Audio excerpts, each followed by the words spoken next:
Brian Pierick. I'm here. Don't forget, I'm going to expect you to report out on the closed session items. I'm ready. Attaboy. It's not on the agenda, but I'm going to do it after public appearances. That'll be fine. Beautiful. Thank you.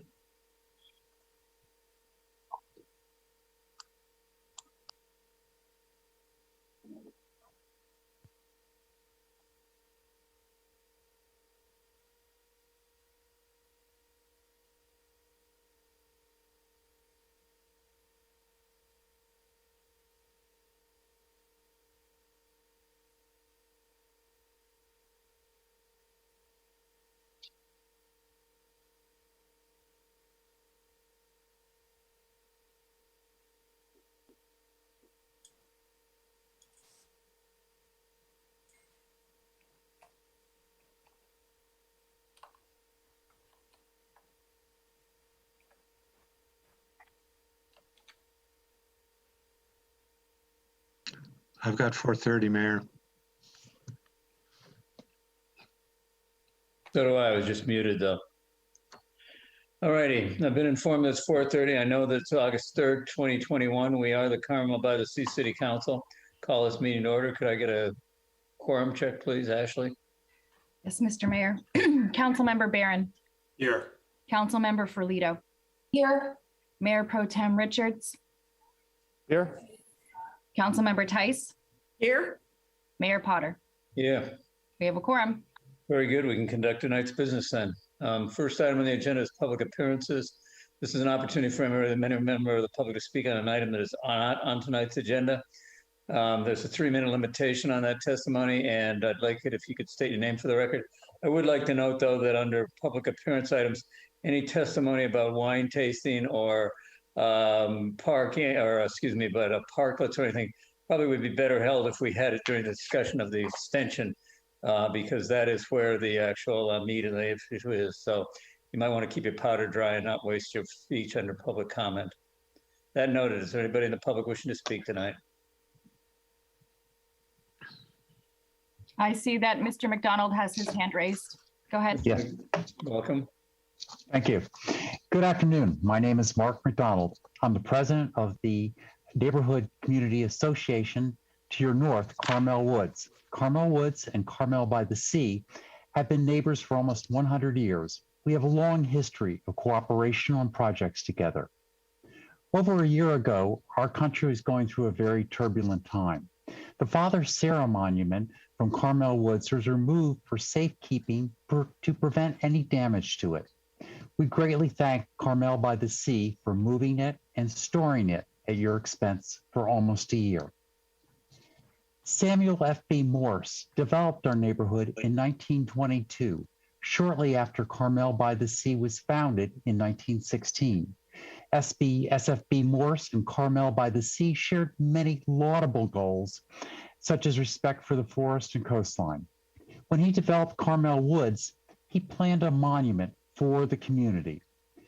Morse commissioned Mora, a famous artist, to make the statue. That monument was dedicated during the Sarah pageant on July 22nd, 1922. The pageant was attended by 300 community members. The Pine Cone proclaimed the dedication in its July 20th, 1922 issue. This monument ties our community together. Let me repeat that. This monument ties our community together almost 100 years later. The Carmel Woods Neighborhood Association recently conducted a survey of our community. The survey was primarily online, but it was also conducted by phone and email. Overwhelmingly, 74% want the statue returned. Of those that want the statue returned, 45% also want the original statue returned to the original location. 33% want a copy displayed of the monument. And an impressive, sorry, my eyes just went a little bit off, sorry. An important measurement of the support is the community willing to pay for it. 67% of the people displayed I'm sorry, my eyes are bothering me again. I apologize. Uh, I'm sorry. We would like to ask a favor, which we greatly appreciate, if you would if we can perform a digital scan of the monument before we return it. Thank you very much for your time and listening. We look forward to a time when the monument stands again in Carmel Woods. Thank you. Mark, thank you for your testimony. I appreciate it. Is there anybody else wishing to speak tonight?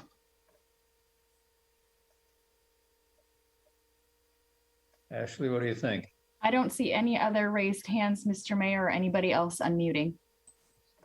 I think we can move on to the next item. All righty, we'll then close the public appearance section of this agenda and move on. City Attorney's report. We had a closed session. Brian, was there anything of significance to report out on? There was no reportable action, but I will mention that the council did adjourn that special meeting until the conclusion of the regular meeting tonight. So later on this evening, you will be completing that closed session item from that special meeting. Thank you, Brian.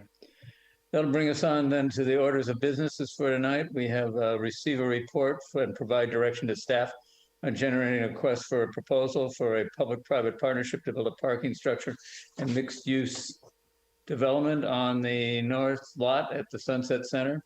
I believe this is a Brandon Swanson evening. Brandon, are you kicking this off? Or Chip? Yes, sir, Mr. Mayor, unless Chip would like to make some comments to start. I don't believe so. Doesn't look like it. I'll go ahead and get this kicked off then. Everyone can see that full screen? Super. Yep. Okay. Well, good evening, everyone. Brandon Swanson here to present an item on consideration of launching, writing and launching an RFP for the Sunset Center North Lot parking structure. As we all know, there's been a conversation recently about looking at a paid parking program citywide, seeking solutions for all of our issues we have with parking here in the village. During those conversations, the concept of the North Lot parking structure was brought up. However, specific direction was not given to act on an RFP, what would be in that RFP, or exactly what it might look like. So today, staff is here looking for a yes or no direction. And if yes, any specific parameters that council would like to see in that RFP. We're going to walk through, or I'm going to walk through some of the considerations that we've been kicking around, things for the city council to consider as you give your direction at the end of this presentation. But as I mentioned, is a discussion for a parking structure at the North Lot, could be part of a larger solution. Some of the comments early on from the city council had to do with being a public-private partnership and having some sort of mixed-use component. The considerations so far, and obviously there's more that can be discussed. We're looking for some direction possibly on the project scope. As I discussed earlier, the initial blush of this was a 2-level mixed-use structure, 2 levels of parking with some sort of mixed-use development on the top 3rd level. Other scope requirements the city council may be interested in if the direction is to move forward with this. Thinking about parking capacity, currently there's 135 spaces at the North Lot. Simply doubling that would take us to 270, but it could be more, it could be less, but it certainly would increase the capacity in that area. It could be used as a component of a paid parking program, perhaps to remove employees from a downtown area or some other way programmatically to fold it into the paid parking program to alleviate the congestion and the parking downtown. Conversations about it being a public-private partnership, which is difficult to say, but some of the advantages, reduce fiscal risk and legal risk because you have a partner in this project. You have a little bit more control over project delivery because there's a contract at the end of the day, so you can build in contractual requirements for when certain milestones have to be met with subsequent penalties if needed or cost reductions or things like that. It's a typical sort of construction contract. It also gives the city access to private capital and technology that wouldn't be available if it were done solely as a city project. Of course, nothing's free in the world, so there are challenges also with public-private partnerships. It takes a lot of work for contract oversight. It's a complicated relationship sometimes. You do have to be very cognizant of cost overruns, going back to making sure the contract is set up correctly the first time, but you always need to kind of keep your thumb on that. And then, given our locale here, there may be limited qualified local partners, which means we may be have to look at solicitations from outside of the area. So that's something to consider as well. Moving on with other considerations, staff time and council priorities. I think this is an important one to consider. Obviously, just writing the RFP and getting it out on the street, it's not simple, but it's not the most difficult thing in the world. But once the proposals start coming in and we get into the process of selecting a vendor, writing a contract, ultimately processing permits, and then doing the contract and construction management, that is quite a bit of work. And so one of the things council should consider alongside of this is the other council priorities that we have discussed recently at our public working groups, and we'll actually be coming back next month in September for a discussion with the city council to talk about those council priorities, the strategic priorities that we talked about most recently at our workshop. So that's something to consider as we're talking about a yes or no on this as a project, because there are other priorities out there, and where would this fall in the ranking of priorities? Housing is something to consider. Mixed use development can provide lower cost housing. Please note that I didn't say affordable housing there. Apartments by nature are typically lower cost just because of their size. It's considered affordable by design, but it's not a guarantee that it'll be affordable housing as the state defines it. Sql Environmental review, something to consider here. Likely will be a higher level of environmental documentation. It's unlikely that it would be a categorical exemption. We'd be adding new use. We would be intensifying the site. At the very least, we're going to be looking at an initial study, most likely a mitigated negative declaration, mitigations to offset impacts. I can't say at this point because we don't have a scope of the project, whether it would be an EIR, but it certainly would be some sort of CEQA documentation that we would have to prepare, which again goes back to the first bullet on this screen about staff time. A lot of that work we can use contractors for, but even with that, it still takes staff time to oversee. And the last consideration is construction impacts. Of course, this would be a major undertaking. We would have displacement of parking for the time being at the Sunset Center, potentially around the site as well, noise, dust, and debris, and traffic congestion. So I think it's always important when having these conversations to do sort of like a pros and cons. So that's why you saw that whole list there. So what we're looking for from the city council tonight is direction, first and foremost, yes or no, thumbs up, thumbs down, to proceed with drafting and releasing an RFP for some sort of public-private partnership at the Sunset Center to look at a parking lot structure. If the answer is yes from the city council, staff would greatly appreciate any guidance related to any of the consideration areas that I just covered. If you don't have any guidance, that's okay. We can work on the RFP. We've obviously put some thought into the considerations, but now would be the time, and it would be helpful for us early on in the process before we put pen to paper to get the council's feedback on these consideration areas. So with that, I'll actually leave this. I can leave this up if you want, or I can just kill the presentation. But with that, staff is available for questions and looking for direction from the council. So before I take it out to the public for any comments, are there any questions of Brandon at this time regarding the process? Karen? Yes, Brandon, what is that lot zoned now? It is currently zoned community and cultural. Does that answer your question, Karen? Yes, it does.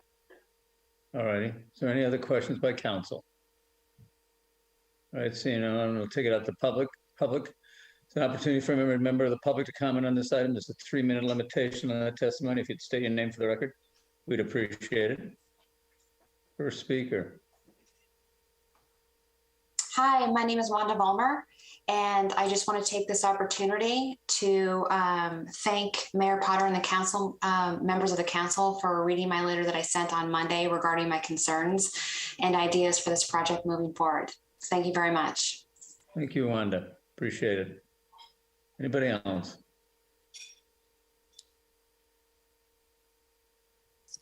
Sue McLeod. Yes, Sue. Mr. Mayor and Council, there's a long history here which is not reflected in the comments you just heard. It is zoned no mixed use, that is the current zoning.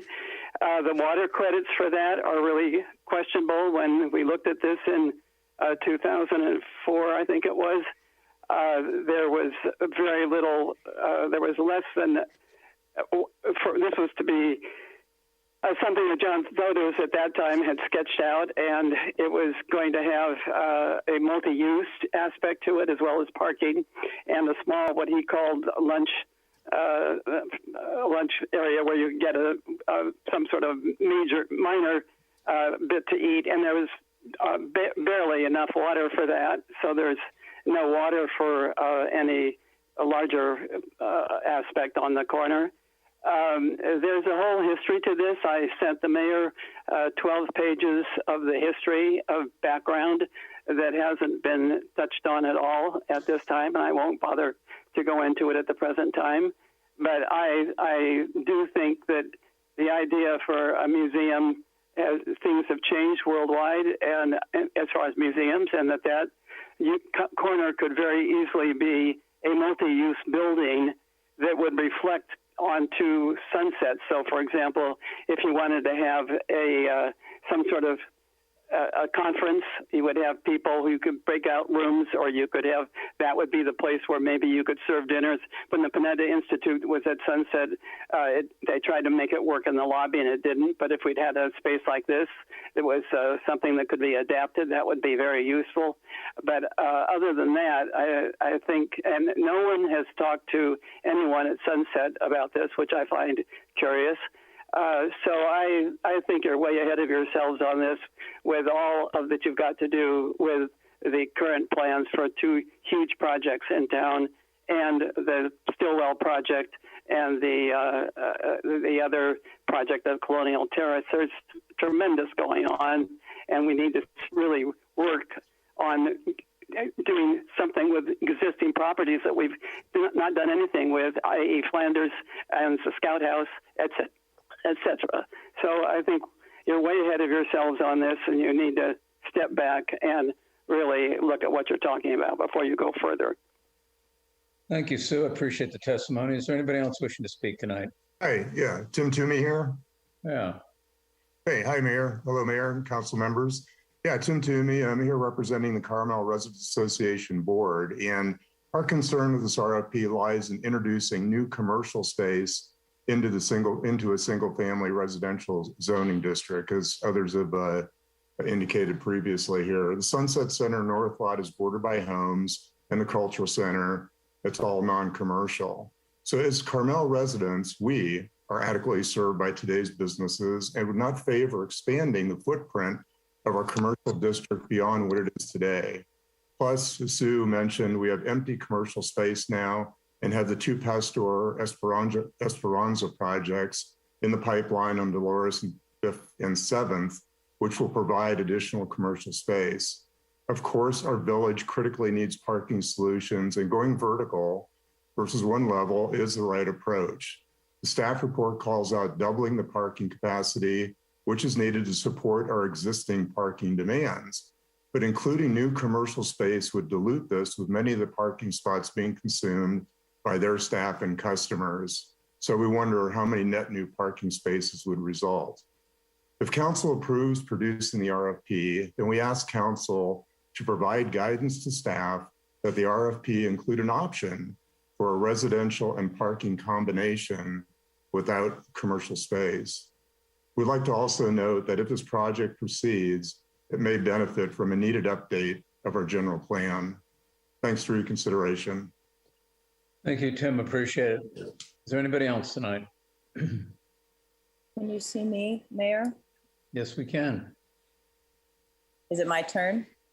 It is. Thanks. Nice to see you, Mayor and Council. I'm Victoria Beach. I didn't realize that the speakers today would make my point before I made it, but I'm very excited at the idea that this is being put forward as a solution. Everybody would like to see, I think, the North Lot do its best work for Carmel that it can. I think in order for that to happen smoothly, I want to, I don't know, remind us all of the very fruitful processes that we've gone through as a city that have resulted in good results, good projects. And if you put out an RFP without first doing the necessary public work to get support for the RFP, I think you'll find that it's a very costly process indeed. You already hear the grumblings here at the meeting today, and those aren't necessary. It's easy to, not easy, but it is possible to bring the city along, the community along for a preliminary process, a design process, basically a programming process. And that's maybe what Brandon was alluding to. That and the two projects in the town that did that successfully were after decades of wrong turns and in the face of very serious and damaging litigation from the scenic road residences. We all turned the beach bathrooms around and had a wonderful result by coming together as a community and discussing exactly what we wanted to see on that property. The other example, it's not a building, but the farmers market is a process that was very arduous, but ended up being super successful because it involved hundreds of people in town before the RFPs were sent out to find the managers for that project. So it's just a question of making sure that we're spending the money wisely and doing the homework first before the RFPs go out. So I would just, in conclusion, say to the council, if you could simply continue this and vote instead, and maybe another day, on the process that you want to follow in order to set up the RFP process. That would be my recommendation. Thank you. Thank you, Victoria. Nice to see you. You too. Anybody else tonight? I don't see anyone else. Oh, wait, there's another raised hand. Mr. Dyer, if you want to speak, you can unmute yourself. Yes, thank you. So Mayor Potter and council members, my name is Eric Dyer. I have a few hats: AIA Monterey Bay president this year and chair of the Carmel's Historic Resources Board. But just speaking for myself today, I'm probably going to reiterate some of what already has been said in some of the testimony. But first, I want to say that I think developing this site as a mixed-use project is simply a great idea, period. Creating at least 2 levels of parking and thereby increasing and perhaps replacing some of the parking spaces in town is needed, and this property is the perfect location. I think what the other uses would be on the site and how space would be allocated, though, deserves some careful study. What is clear to me is the development of the site should be very thoughtfully considered before any RFP is developed and sent out.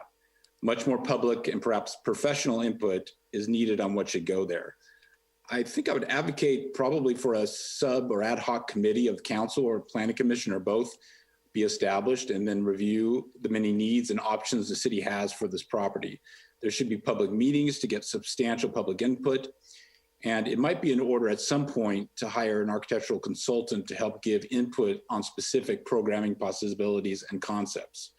There have been quite a few ideas on what should go there over the many years, although most of this seems to be happened behind the scenes. I think now would be a great time to bring this more into the public sphere, hopefully gather some community consensus, and make sure that the best ideas for the property are thoroughly vetted and explored, housing certainly being one of them. Once there seems to be a direction which has community support, then I think bringing in a consultant to work through these ideas and then to prepare a detailed program or brief for the project and then a proper RFP would then be in order. But in general, I'm really excited and encouraged the mayor and council are beginning this discussion on what can definitely be an important and exciting project for the town. Thanks very much. Thank you, Eric. I appreciate it. Is there anybody else tonight?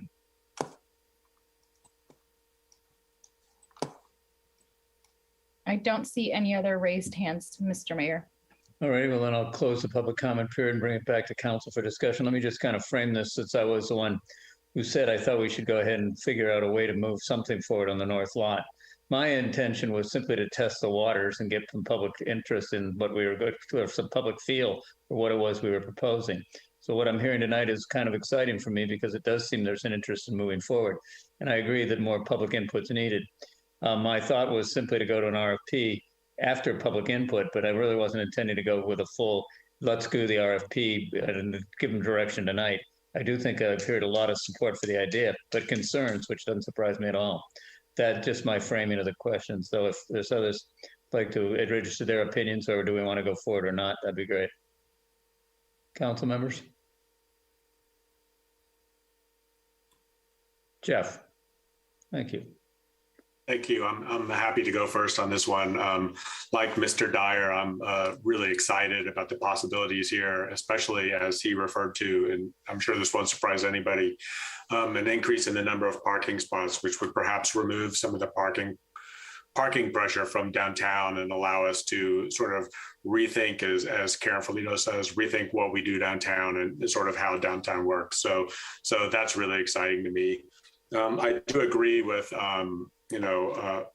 pretty much everybody, but especially Victoria Beach, about having a sort of a community conversation about what the community would like to have there, and sort of move towards developing an RFP with some pretty specific requirements and seeing. I'm pretty excited. I also think that we should, as staff recommended, prioritize this on our list of priorities. Now, since I've said I'm pretty excited, you can imagine, I see Chip nodding his head, that I would be, I would tend to move this higher on the list of priorities, but I'm not the only decision maker here. So I accept that, and we would just have to see where it falls out. I've talked, as far as my specific, so process is really important to me. As far as my specific wants here, I think that the community has a tremendous housing imbalance in terms of the number of people that come to work here versus the number of people that work here and live here. I think, as a personal example, we are seeing that in our city staff. If we look down the list of the people that work in the city and how many people live, how many of our employees live in the city, I think the number is like 1 or 2 out of 80 people. And that's really awful. And I think that would lead me to some sort of goal of thinking about the housing in this structure as sort of representing a cross section of the people that work in the city. So I don't really have a lot of desire to accommodate new second homeowners or new sort of permanent residents, but I have a lot of desire to accommodate residents, people that work here. And I think that would sort of alleviate some of the pressure on the workforce, and would also allow us to start making a dent in what are undoubtedly going to be some pretty high RENA numbers that are going to come out next year. I agree with Ms. Vollmer's comments and the CRA's comments about the idea of nixing sort of the retail spot of it. I know when Karen asked staff about the way that the property is zoned right now, I step back a little bit, and I think that regardless of sort of how it's zoned now, it's basically a residential piece of property. So I know that there's the old Knapp's Hardware, and there's the Japanese restaurant that are on the corner. But on the other corner of 8th Avenue, there's a big apartment building that already exists, a fairly large one.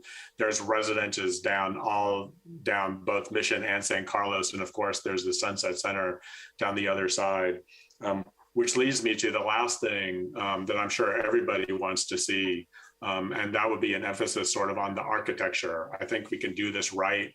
I would like to see, whatever RFP comes, I hope that there would be, if not a distinguished architect, a very, very, very competent architect that understands the way that the property fits into both the surrounding residential neighborhoods and its proximity to the Sunset Center. I think that's really important. That they sort of work together. We had a discussion, the Pasteur project across the street from the post office, there was some discussion about the way that project sort of transitions from the residential part to the residential part of the city to the downtown part of the city.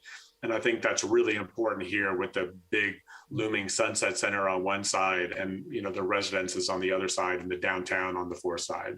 So these things are all important to me. But as I said, I am really excited about this project and would probably have a fairly high priority on it. Thank you very much.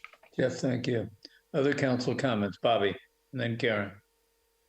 Yeah, if the question is, should we move forward with an RFP, yes or no, then my answer is simply yes. I think we should move forward, taking all these things that have been said into consideration. So my vote would be for a yes on this yes or no question. Thank you, Bobby. Karen? On the other hand, I would not be in favor of moving forward yet. I think it's too soon. I don't think we have community consensus. I don't think we totally understand the zoning and how that would impact the neighborhood. And I see this as one part of a much bigger look at the entire downtown, how it's going to work with paid parking if we decide to adopt that.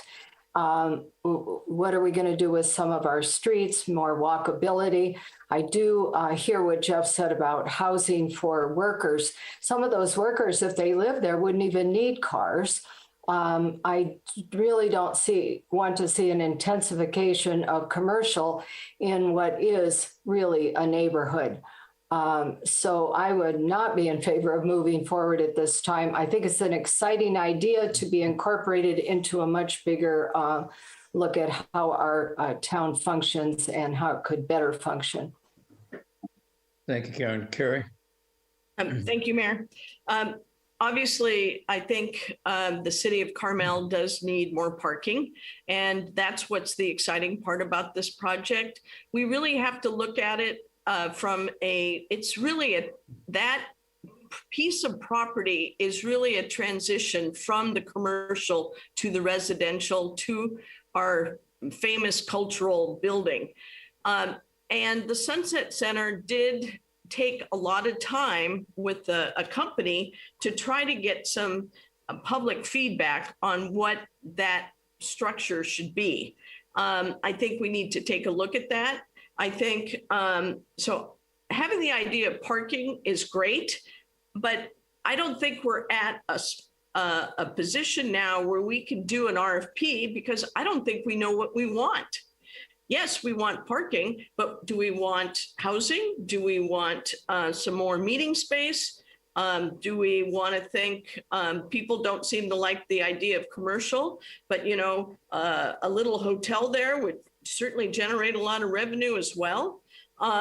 So housing is a great idea as well. So we are too new to this project to put out an RFP because I don't believe we know what we want. I agree with the people that spoke that it needs to be a public process so that we get ideas from the public on what they want, and we're not there yet. Obviously, it sounds like we do need more parking, but we really don't know what the mixed use would be. The other concern I have is, as Sue McLeod mentioned, we have a lot of big projects, and a lot of these big projects are part of planning and building. This would be a planning and building project. We have paid parking. We have Flanders. We'd like to get the Forest Theater taken care of. We really need to take a look at priorities and making sure we're not overburdening the staff right now. And so I would like to see us get a couple other projects done, and maybe a subcommittee could be formed to start this process, but I don't want the staff taking time on an RFP. All righty, having heard from council, Chip. Yes, thank you, Mr. Mayor. Just for your consideration, we will have, for everyone's, remind everyone, we did some strategic planning a couple of months ago. I will be bringing forward your list of goals and objectives, which include, I think, 36 discrete projects and initiatives. You'll review that in September. and you'll help, you'll direct us on priorities at that point in time. So that's coming to you real soon here. And we'll respond obviously with the highest and best priorities as directed by you as we proceed. All right, that noted, what I would suggest, having heard the comments tonight, which is what I hope we would generate with some discussion, is a formula that I've suggested to other developers that have come into this town and said, perhaps we should do what's called a design charrette, where we would have somebody come in and facilitate a meeting with the community, maybe obviously multiple meetings, to kind of get some consensus about what it is that we would want on the lot. I mean, there are a lot of issues that need to be resolved. What's the value of the lot? Can we go commercial and no resident? I mean, could we go all residential and no commercial? There's zoning issues. There's a variety of issues that are procedural, but there's also the public process, which is important. So I would suggest that we say tonight, yes, we'd like to go forward with a look at this. Let's get staff for our retreat or coming meeting to go ahead and figure out what this process would look like.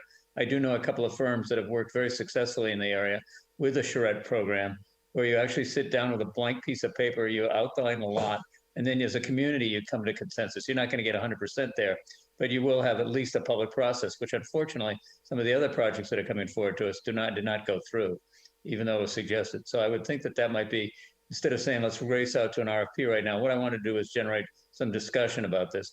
Obviously, there's interest in it. I think that's what I was hoping to hear from the community. So if we could just say, yes, we'll add this to the list and we'll consider a charrette program and we'll have some discussion about it at the September meeting, I'd be comfortable with that. What do you guys think?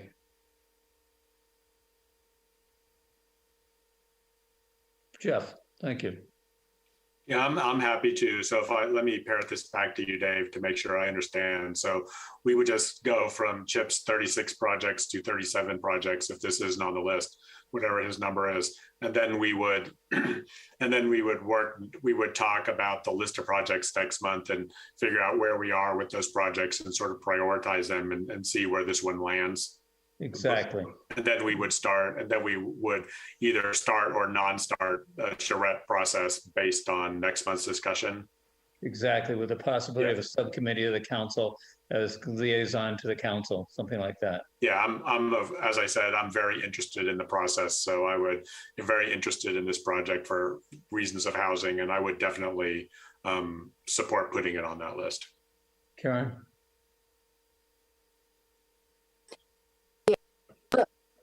Can't get my finger to go to the right place. Yes, I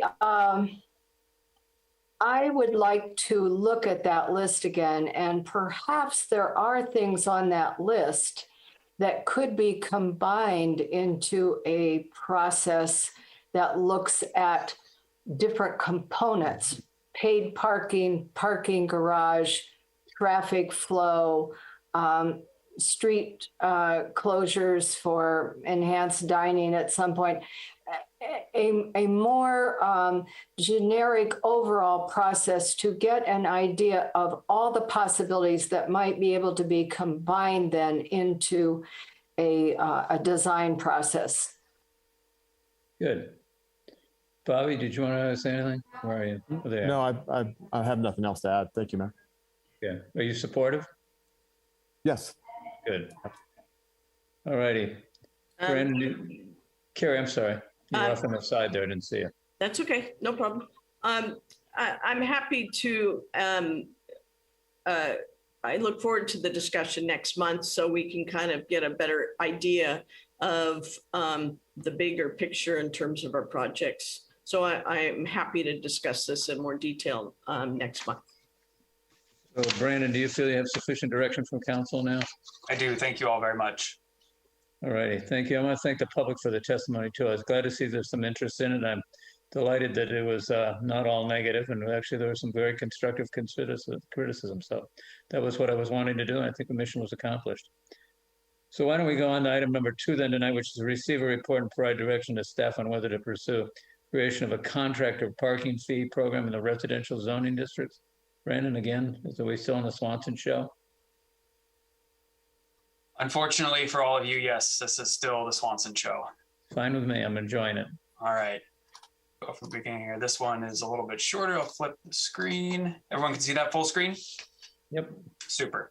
Okay, hello again, everyone. Here to talk about contractor parking fee program. As you may remember, this is a conversation that came up also as we started to venture down the road of a paid parking program broadly across the city.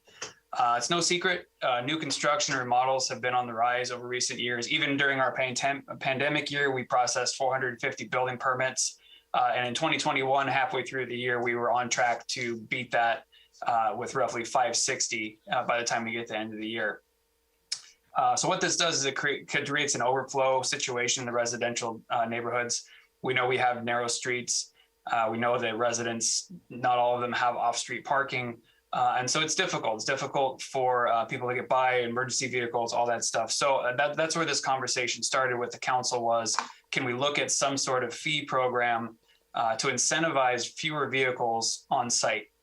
So much like the last item, staff is seeking a yes or no direction to pursue program development.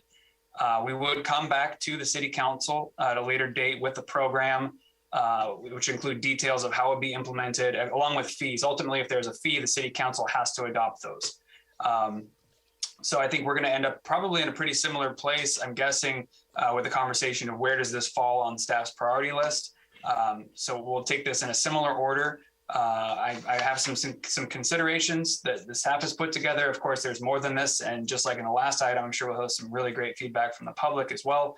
But as I mentioned, impacts, those are the first and foremost thing to consider. We have very narrow streets, makes it difficult for emergency vehicles to get through. Our general motorists, both residents and visitors, and of course the parking issue for residents as well becomes very challenging.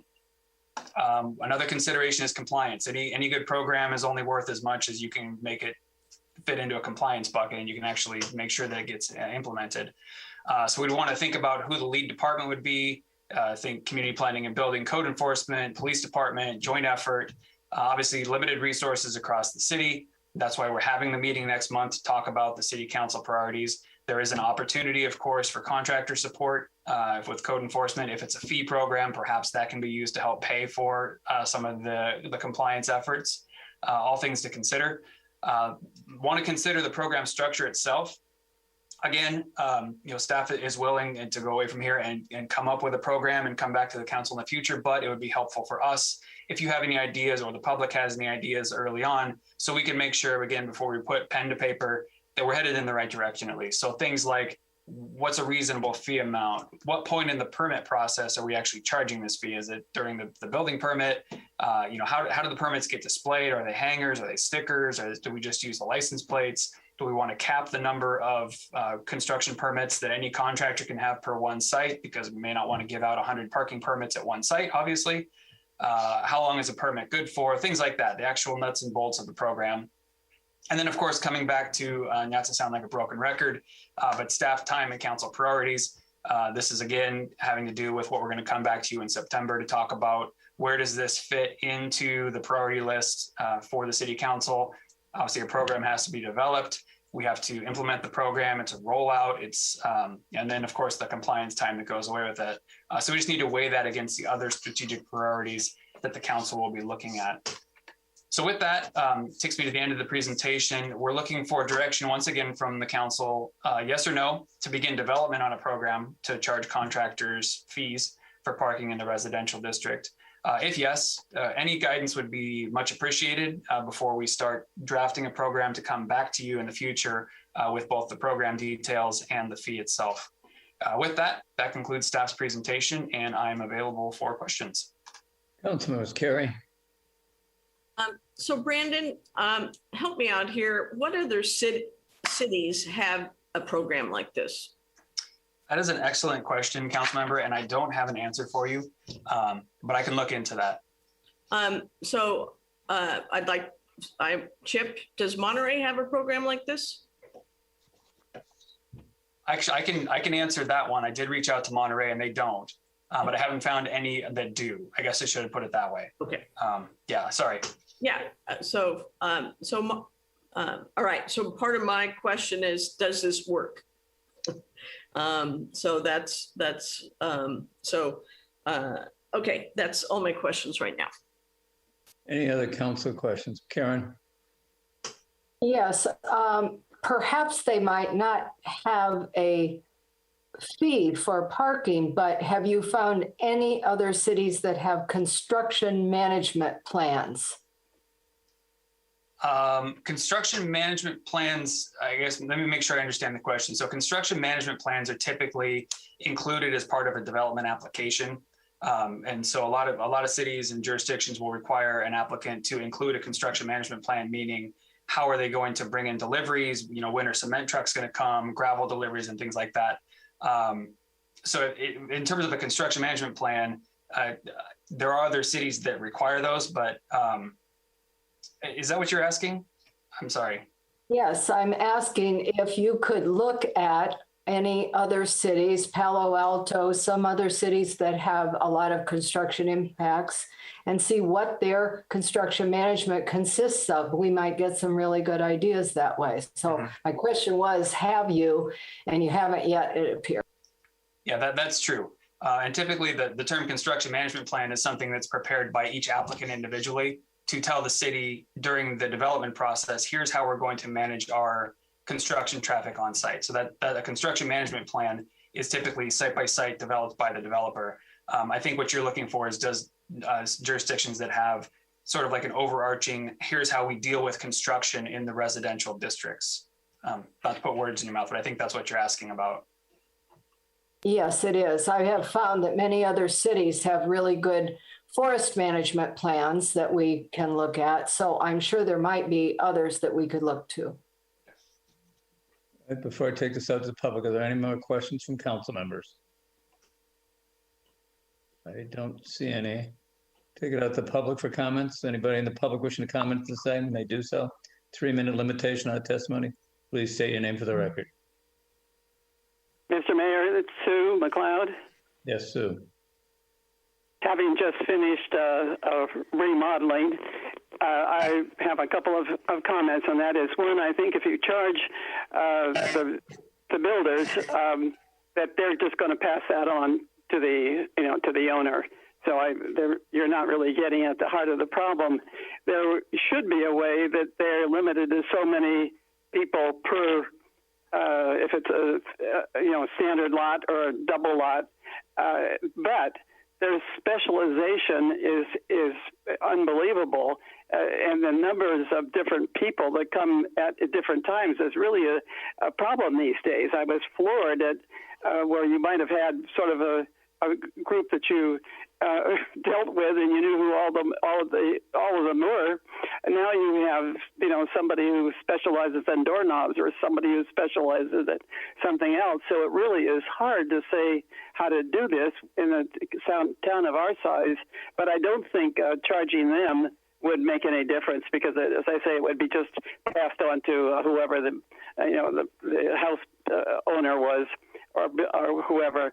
But if there's some way that you could limit them and encourage them to to carpool, I don't know how that would work, but I think that is a way to go. Some solution like that.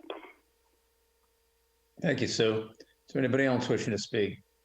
Yes, Ken White, maybe. Not sure. Yeah, thank you. CRA board, I'm speaking for them today. You already have an ordinance in town in the commercial district doing exactly almost what we're going to be talking about.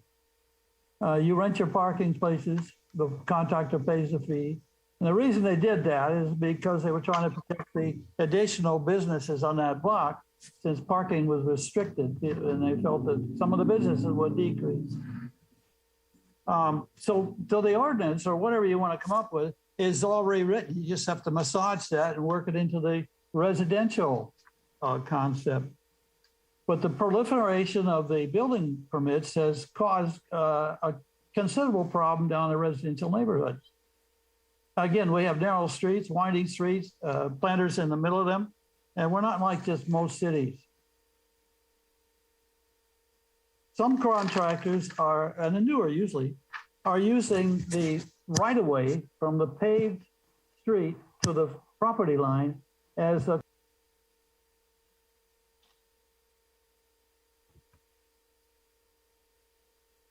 Mayor White, I believe you've muted yourself. If you can unmute your device there. There you go. Okay. Did you hear what I was talking about? We did not. You may want to go back maybe 30 seconds or so. Well, I was explaining that we have an ordinance in the commercial district already that this concept would mirror, and you wouldn't have to spend a lot of time writing that ordinance. But some contractors now are using in the residential area, the public right-of-way. That's public right-of-way from the pavement to the property line. And if you look at those sites carefully, you'll see construction materials left there for long periods of time. You have dumpsters that have been there a year and a half while the construction of a site is going on in the residential district. You have lumber, you have gravel, you have pavers on city property, and they're stored there for periods of time. I've even seen small camper trailers parked on city property, the right-of-way, used as an office and equipment storage. On Lincoln, down the end of Lincoln South, they had a trailer there for over a year using it.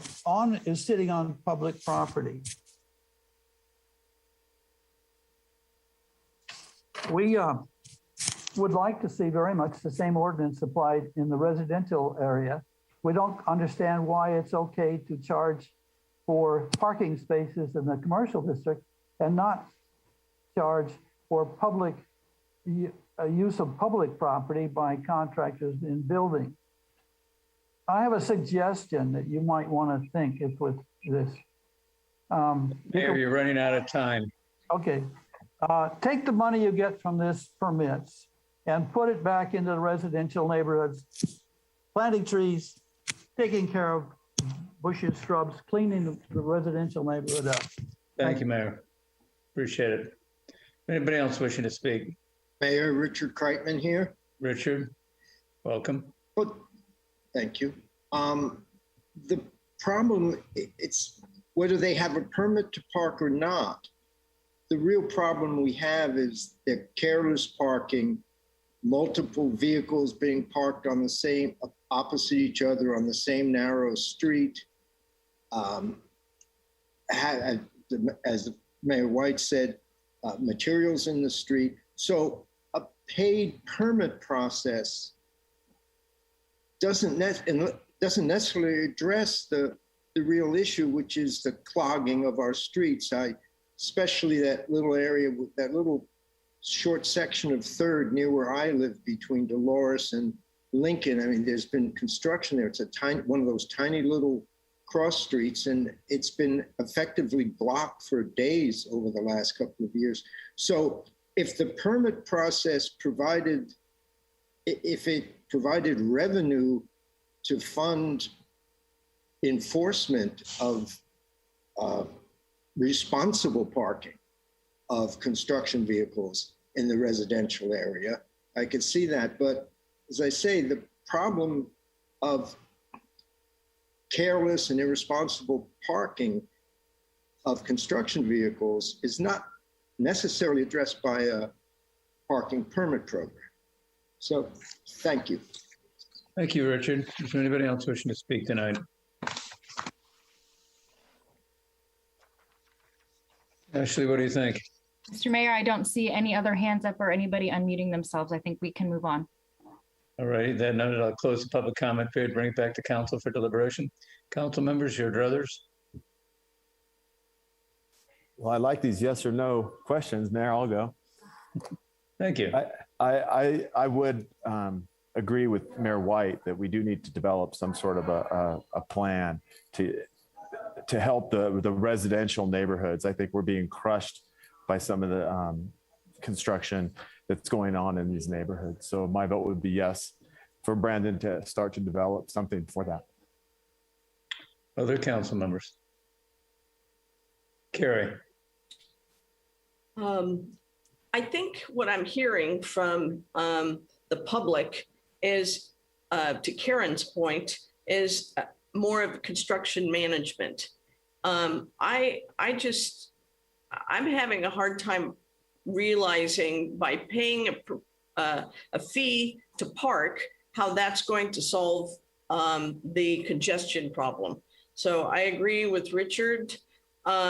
So I think it's more about focusing on, and I'm also concerned about how, code enforcement and making sure that, we keep track of the permits and like Sue said, I've got a construction project across from my street. I mean, they have plumbers, they have garage door people, they have roofers. I mean, I don't know, the permits, I'm not visualizing how this would work.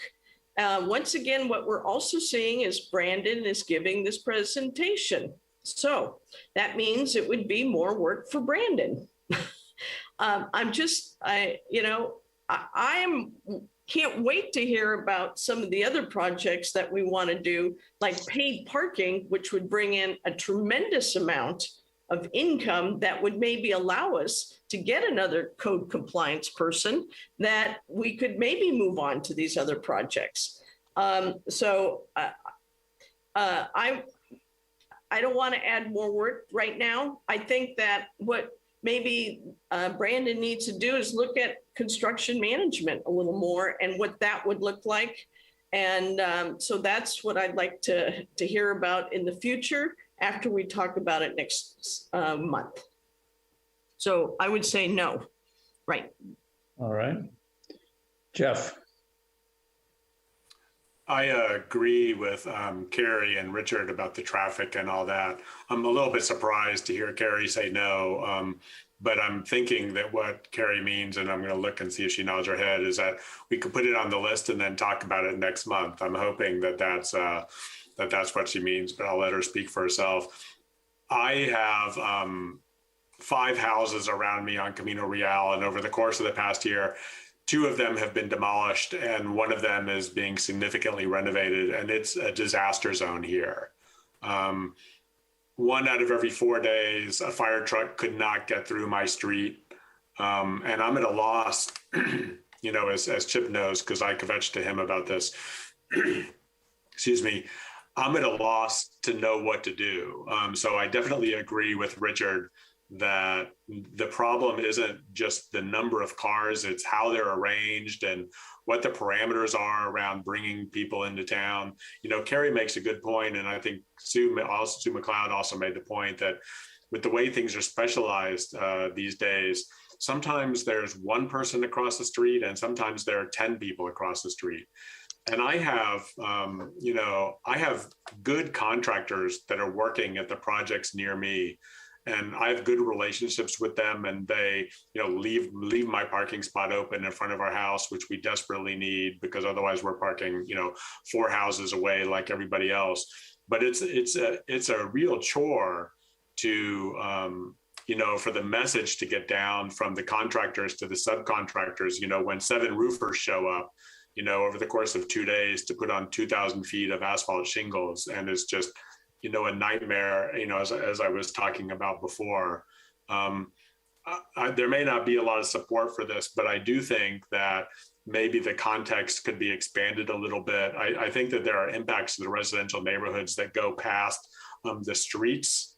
We have sometimes, once a week, we have building noise happening at 6:30 at night. We have construction materials that are parked on the street. Last week, for example, I sent Chip a picture of a construction project not on my street that had literally blocked off 60 feet of right-of-way in front of their project. They had fenced in the right-of-way, and it's just astounding to me that we can't control these things. And I know that staff is doing their best to deal with this, but it's surprising to me that I can walk down the street and see 60 feet of green fencing that I can't see through. That takes up 4 parking spots, which of course causes those trucks to park somewhere else on the street. Just making the problem worse. We see unshrouded porta potties, which we've all complained about. We see construction sites that aren't clean. So I would like to see, again, putting this on the list of priorities, is also really important to me. I think it's important to just, by the way, maintain that list so we don't lose that institutional memory, even if we don't get to projects. Maybe we can get to them next year rather than this year, and we won't forget about them. But putting this on the list of things is, in fact, really important to me, even though my dilemma is going to be over by the time this starts. I would point out, Carrie and I have worked hard on the climate change committee, and I know Dave and Bobby have worked on the outdoor dining effort and all that. And to me, I know we all have our pet peeves, as I've just been through, but this really sounds like a project for the Planning Commission. I think that we could just say, let's have a construction management program. And I think if we allowed the Planning Commission to just sort of define the boundaries as sort of adhere to the boundaries as we've sort of said, just let them take it and, give them 6 months and say, we want a project started in 6 months. And just, I think once we got something started, even if it was just traffic, I think that once we got something started, whether or not there were fees involved or not, we would start to gain the institutional knowledge that staff could use to turn this into a full-fledged project. So like the outdoor dining, let's just start with a pilot program and we'll have a good foundation with which to work, sort of building up to some point in the future, a year or two from now, when we have a real construction management project going and applicants are used to what they have to provide, to do work within the city. So those are my thoughts. Thank you. Thank you, Jeff. Karen? Yes, one of the big problems is the contractor on the project often gets the rules and signs off on the rules and the different management things, and that doesn't get translated down to the subs. Dave, you probably know more about this than any of us being in business all this time, but there definitely is a problem. And one of the problems may be that we are just way over capacity for the number of projects going on in our city at any one time. And because of this unprecedented need for people to put their own mark on every house when they buy it or want to remodel it or repaint it or whatever they do, there is just so much activity in our town. This is also taking a toll on our roads as well as our neighborhoods. It's not pleasant to live next to a construction project that goes on and on and on. Perhaps, we need to look at completion clauses. We need to look at what happens when a project just stops. We have at least one of those in town where nothing has happened for months and months. What do we do about that? I don't want to see our building inspector, who's supposed to be inspecting how things are installed and worked, have to become a traffic policeman. And I'm afraid we are creating a nightmare of an enforcement issue unless we really think this through, get to some agreements, maybe even have a contractor or two be in on how do we plan for better construction outcome, better construction management throughout our town. They may have ideas to offer as well. So, Carrie, go ahead. I just want to make sure that I nod my head in terms of, I like the idea of turning some of this over to our Planning Commission. And what we're looking at is a capacity problem and a construction management problem. I think we start there with the Planning Commission, maybe doing some subcommittee work with the contractors, and we get some momentum going that way. Thank you. So Brandon, I believe it was the suggestion in the staff report that there would be outreach to the construction community. Am I correct?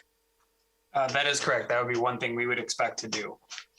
So there's basically three reasons why I favor this. Look at this proposal. One is the equity issue, where, to Ken White's point, why is there a difference in the value of a piece of parking space in the downtown versus a residential area?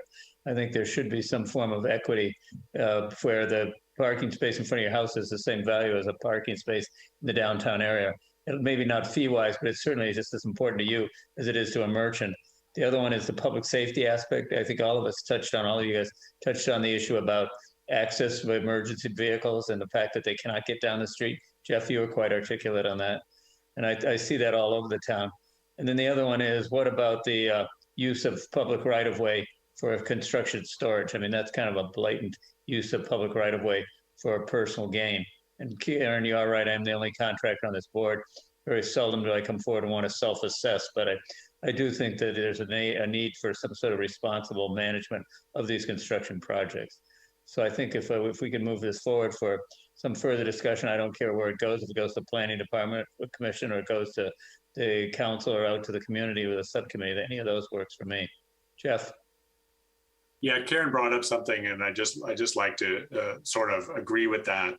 Karen brought up the sort of the capacity issue of the town as a whole, and I think that seems to be sort of a legal question. And maybe, I know Brian's lurking around here somewhere; he always seems to pop up. But maybe at some point, Brandon, you could talk to Brian about, you know, I know that people have a right to do what they want on their property, but the question is, you know, if there are 5 projects on the same block, do we have any way to sort of control what happens? How does the intermix of those 5 projects work, you know, in terms of these sort of construction management plans and sort of those legal issues? So thank you for letting me make that comment, Dave. So just to that question, because I was going to speak to that, Jeff, I'm not going to be supportive of going ahead and trying to limit the public sector from going ahead and doing projects on their property because somebody else got in front of them. I think we can manage them, but I don't really want to get into a lottery system where, you know, you came in first and now you got to wait for somebody else to finish their 2-year-long project. But that certainly we can discuss that later. The other issue I was going to make was that I think as far as the allocation of the funds, I don't want to see them disappear into the parking and lieu useless pot of money. I'd rather see them go to compliance and enforcement, because staff report actually points out that a program is only as good as the enforcement that's behind it, or compliance. And I think if we were to allocate those monies to compliance specifically, I think it would touch on a lot of the issues we have. Obviously, the criteria for enforcement is going to have to be developed and everything, but I do think that that's the best use of the monies also. So those are my opinions. Karen? Yes, one other thought. You know, we obviously do not have sidewalks. If this was a normal, regular town, people would not just park on top of sidewalks and block sidewalks. So the public right-of-way looks to them like a perfect parking spot. Perhaps more requirement too that the contractor meet with neighbors and establish a no parking zone for their subs to protect the neighborhood parking for the residents would be helpful and also very neighborly. When you come home, I am fortunate, I don't have that situation, but when you come home and there's a car parked on every side of your driveway and on top of it, it's not a very neighborly feeling. So, you know, emphasizing that we all need to work together to make a better outcome could be as a part of this discussion as well. I'd agree. Good suggestions. All right, we've had discussion. I think we've got direction. Brandon, are you clear where you're going with this one? Mr. Mayor, I guess I would ask for one last bit of clarification. Is it the will of City Council to add this to that sort of project list and come back and talk about it in September holistically with the other projects to see where this fits in the priority scheme? I think that's what I heard, north-south. Yeah, yeah. Okay, thank you. That's number 48 or something. All righty. Why don't we move on then to consideration of proclaiming the existence of a local emergency related to increased risk associated with the COVID-19 variant infection rates. Brandon? Yes, sir, we're on a roll. Okay. One moment, Gary, up the screen. Flip it. Okay, does that look full screen to everyone? Yep. Super. Okay. Hello again. Here to talk about consideration of confirming a proclamation of local emergency. That's quite a mouthful. Today, what we're looking for the council to do is 2 things. 1, a decision on whether to confirm/affirm local emergency related to COVID. And 2, as part of that, if the council does wish to confirm/affirm the local emergency, provide direction to staff, being the city administrator and myself, planning and building director, any sort of direction on any rules that they wish to see written or expanded or changed for the protection of life and property from the local emergency as allowed by our city code.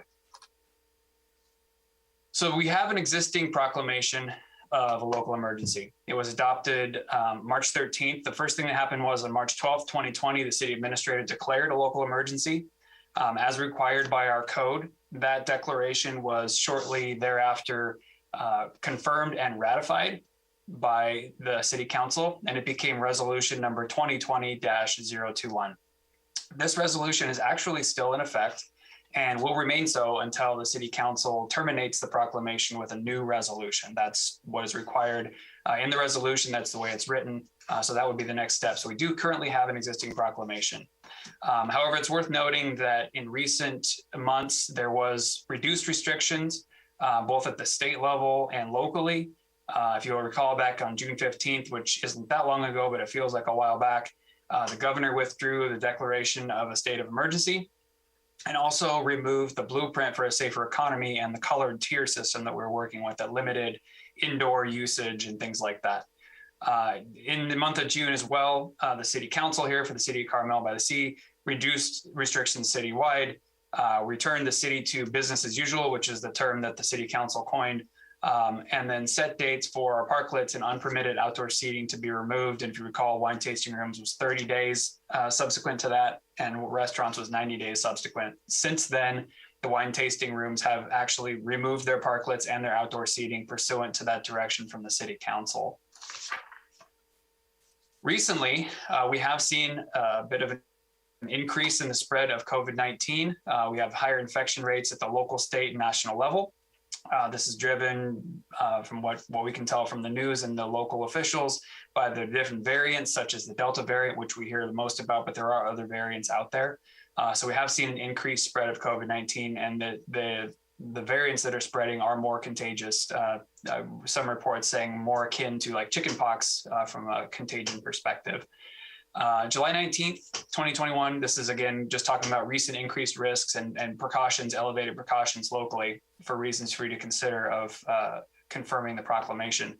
July 19th, our county health official, Ed Moreno, joined other counties in recommending that vaccinated and unvaccinated people both wear masks inside public settings and within crowded outdoor situations.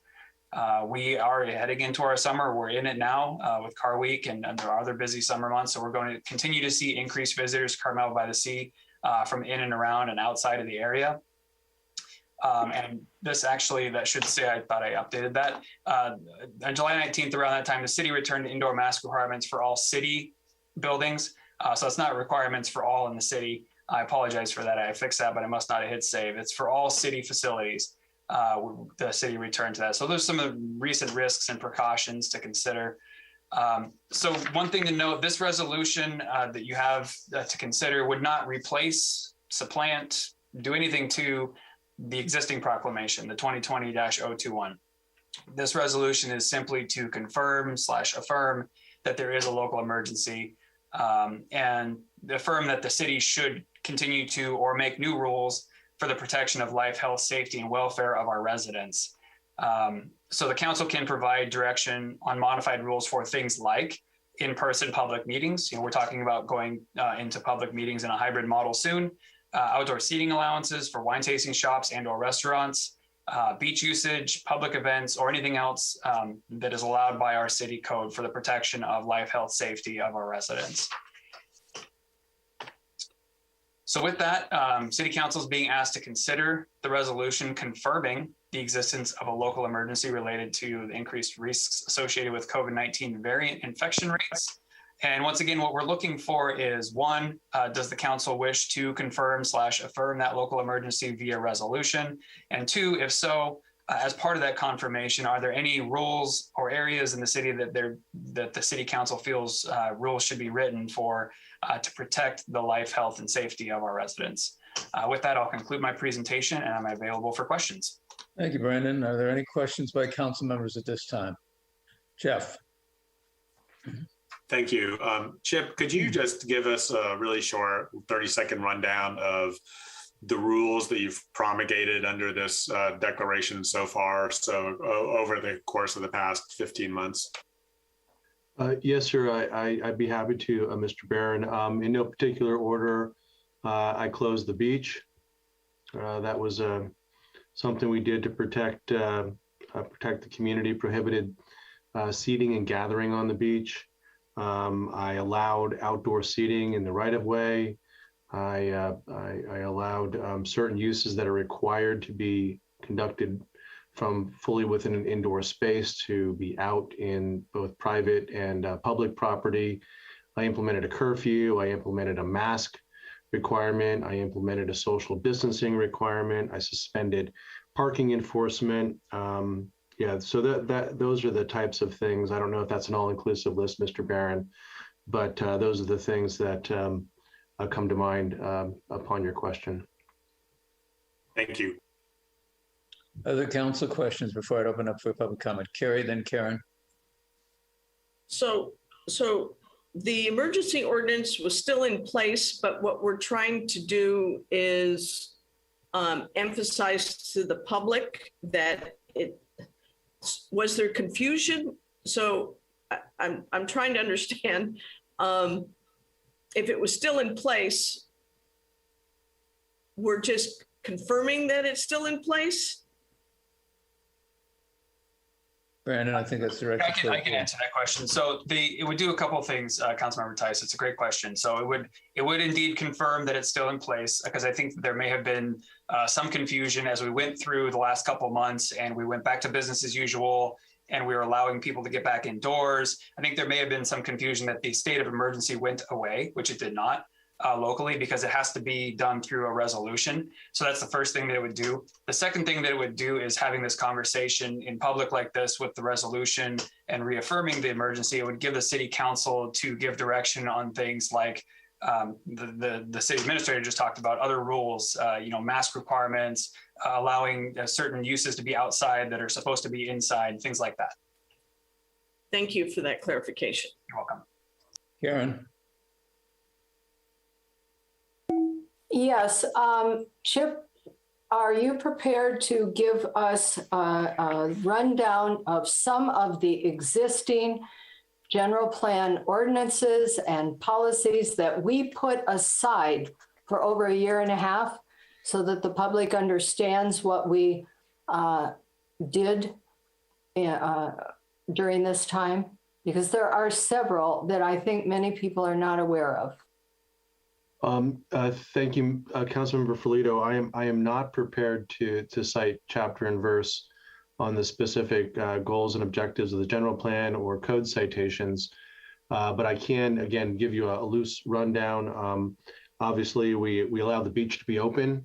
That's codified and it's in our general plan. It's part of the public trust that we hold in trust for all Californians. I closed the beach.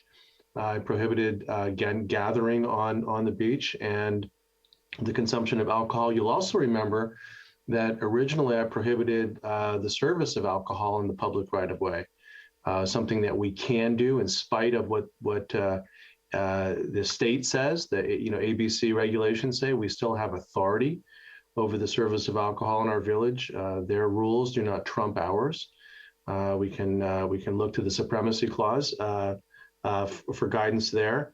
I won't say I violated, but again, I allowed certain uses to conduct business out of doors, where again, the code specifically identifies just a handful of uses that are permitted to be outside.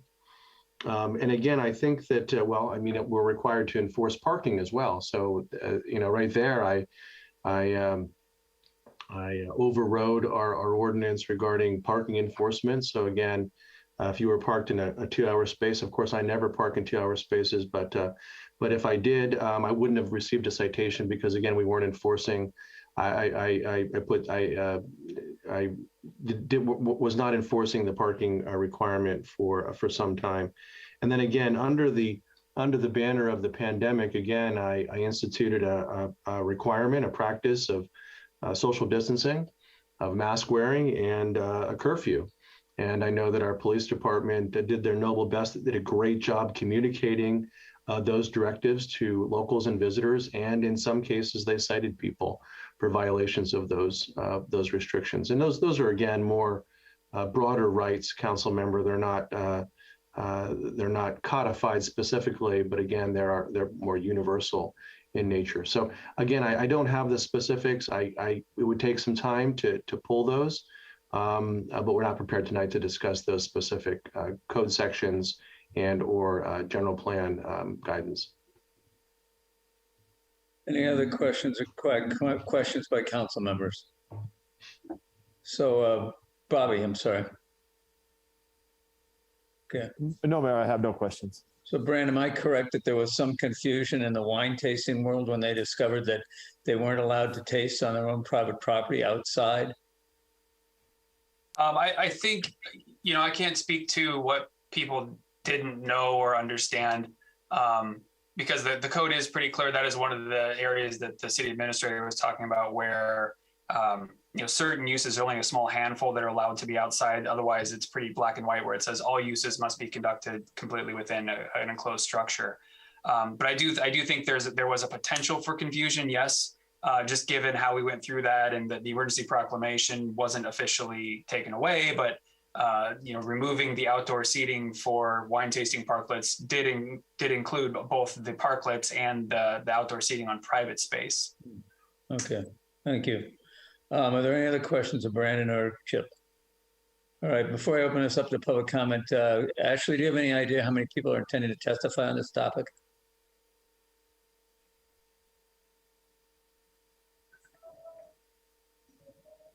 Ashley? There you are. Did you get a show of hands or something maybe? Mr. Mayor, it looks like maybe Ashley's having difficulties, but or she's on mute. But if everyone wants to raise their hand to show that they want to participate, if you're on your Zoom, you can click on the reactions tab at the bottom, and that'll allow you to raise your hand. Or if you're on your phone, you can hit *9. I see three hands up on the side. I see 2 people on the screen physically raising their hand. More hands are coming out. 1, 2, 3, 4, 5, 6, 7. They're showing up like gangbusters on the right-hand side now. It's just a little bit of direction. So, okay, well, I'd like to say I'm going to keep it at 3 minutes. Hopefully, if there's not a high level of redundancy in the testimony, we can do that. But if you get up and say the same thing repetitively, maybe you could just get up and say, I support the previous speaker or something like that, in the interest of time. We do have a rather full agenda tonight. This is an important topic. I'd like to get it back to the council for deliberation before sunrise. All right, Mr. Mayor, then if you'd like, I can call people in order which their hands were raised, and then they can speak. You can limit the testimony then. That'd be much appreciated. We'll start with 3 minutes and see how it goes. Okay. Kim Stemler, looks like you're first up.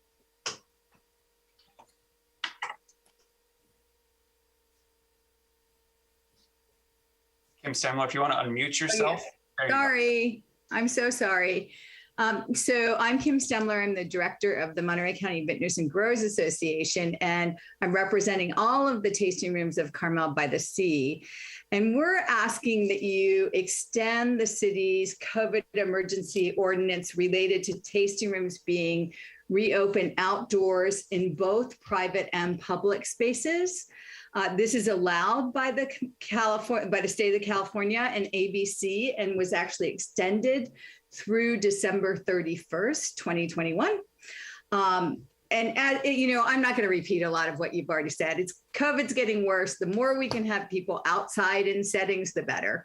And I do want you to know that as a wine industry, we're very committed to public safety and providing the best service possible. And I'm proud to say that almost all of our tasting room staff in the county are fully vaccinated. And I just think there are few other industries that have that level of commitment to safety and public wellness and health as well. And referring back to the community survey that was done, around between 68 to 70% of residents, private, public, and then all told, agreed that tasting rooms could be outside. So I'm going to keep it sweet and short and sweet. And if you have any questions, what we recommend is that any tasting room that has access that's adequate to private space, they get to use private space. If they do not have access to private space, then they would get to use public space. We think there are 6 tasting rooms that would not have access to public space. 3 are north of Ocean, and 3 are south of Ocean. And that's it. I'm available for any questions. Thank you. Thank you so much for everything you're doing. Thank you, Kim. Appreciate it. Next speaker, Brandon.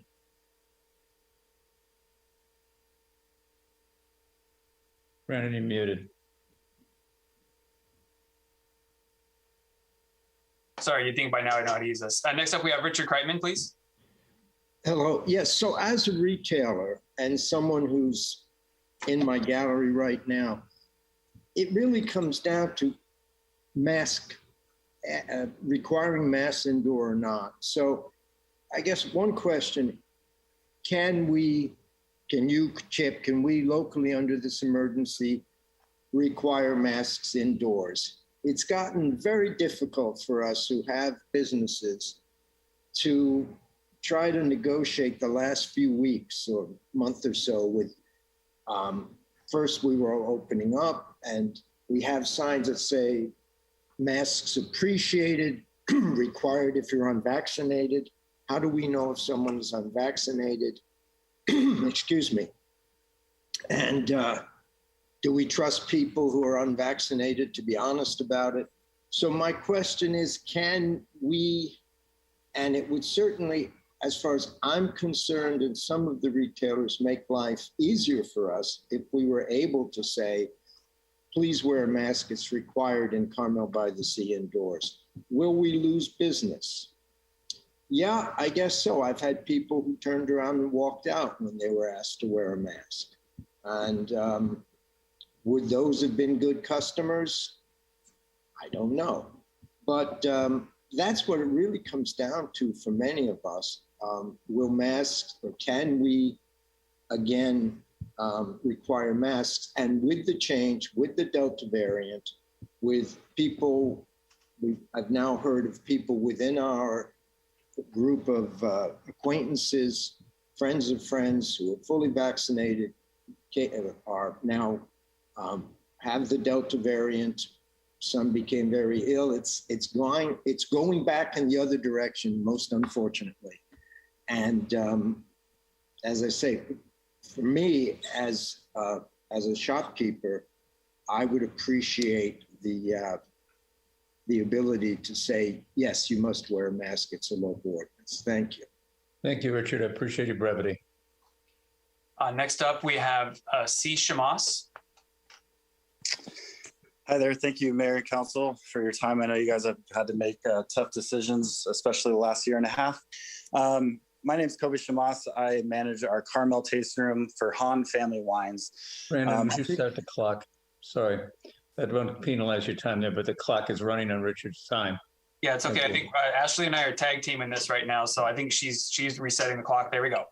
All right. That's okay. I'm really just reiterating what Kim said, so I will keep it short for time. Having the use of outdoor is really important, especially as we know the pandemic is not over. Visitors and residents want to feel safe. We need that outdoor space. We're asking the City Council to extend that emergency ordinance. It is just a vital part, and it lets us kind of rebound from a tough year. So please take that into consideration. Again, thank you guys for all the work you've done, and I'll just keep it short. Thank you. Thank you. Much appreciated. Next up, we have a cell phone ending in 505. And to unmute yourself on a cell phone, you can hit *6. That will take your mute feature off. There you go. Yes, this is Jeffrey Blair at Blair State Tasting Room in downtown Carmel. I'm in the Carmel Plaza. I agree with Kim. I agree with the young man speaking on for Han. We need to be reopened outside. I have customers walking outside. I have customers when I was tasting out. I would walk up to pour the wine. They would put their mask up. I would walk away after explaining it to them. They would take their mask down and drink. They were very uncomfortable, and they're still doing that. And I have a question. I don't understand the difference between a restaurant and a wine tasting room. We share the same customers. Not all diners come to our tasting room, but 99% of our tasting room participants go to the restaurant. So I need my outdoor space. My business dropped off when we lost the outdoor space, and quite frankly, COVID has busted all of us. That's all. Thank you for your consideration and your time. Thank you, sir. All right, Mr. Mayor, next up we have Jack Galante. Oh, hi, everybody. I want to first thank you all for considering this extremely important issue, and thanks, Brandon, for the great presentation. As the wine tasting room, we've been one of the hardest hit business groups in Carmel due to several reasons. First of all, the state mandated more closures and stricter guidelines for tasting rooms than they did restaurants or retail stores. Secondly, the Carmel City Council mandated shorter opening times and smaller space allowances for tasting rooms, parklets, than for restaurants. Then in addition, the Carmel City Council mandated, as you all know, that tasting rooms remove their parklets 2 months before restaurants. Then as a surprise to us all, we were told that we had to close our private patio tasting spaces. Now, personally, I estimate that over the past 3 weeks, we've lost approximately 25 to 35% of our customers who do not feel comfortable tasting indoors still. And from what I've heard from other wine tasting rooms, they're feeling pretty much the same thing. Tasting room spaces are traditionally much smaller than restaurants, and restaurant table seating that naturally separates guests is not commonplace for tasting rooms. Guests are, as you know, in much more close quarters. Now, as you all know, May through October are the busiest months for our businesses. Now that we're seeing upswings in COVID cases and mask mandates are continuing to increase in Monterey County, we are asking to be put on par with allowances for outdoor seating that are in line with restaurants. Now, this includes both the immediate reestablishment of parklet allowances for those who do not have private spaces especially, and of course the allowance for private patio seating. Now, we realize that the current city zoning as retail does not allow us to conduct business outdoors even on our patios, private patios. However, Section 23770 of the California ABC Act states that wineries and their tasting rooms are classified as non-retail in order to distinguish them from bars, wholesalers, distributors, and retailers of wine and spirits, which are all classified as retail by the ABC. There are a lot of reasons why they have done this. Also, unlike any other retail business, wine tasters cannot wear their masks while tasting wine. Just like restaurant customers, they must remove their masks first. Well, we hope you'll agree that there is no logical reason to continue to isolate the tasting rooms and to treat them differently than restaurants during these difficult and uncertain times. We appreciate the difficulties facing the City Council, but we hope you appreciate our unique difficulties facing our businesses as well, and provide us with the treatment and policies that you are providing with other similar businesses. And thank you again, really, for your really great attention and consideration to this. And I hope you can all enjoy a glass of wine tonight. Thanks, guys. Jack, thank you for your courtesy. Next, Mr. Mayor, we have cell phone ending in 177. If you would like to hit *6, that will unmute your device. Cell phone ending in 177. Hi there, I'm Rebecca Carranza. I represent Lepe Sellers. And again, I just want to say thank you for your time and consideration on this matter. We're a new tasting room in Carmel-by-the-Sea, and we have a small section. And so having that outdoor space in this time of COVID is really important to us. And we just hope you consider this. And again, I'll just make it short. And so thank you so very much. Thank you, much appreciated. Next, we have Dawn Galante. Hi there. Can you hear me okay? We've got to see you. Okay. I'm Dawn Galante of Dawn's Dream Winery, and I want to thank Brandon for your presentation and the mayor and the council members for all the hard work that you've put into this. I'm just going to be really short. I support everything that, Jack has said, that Kim has said, that the other tasting rooms have already expressed.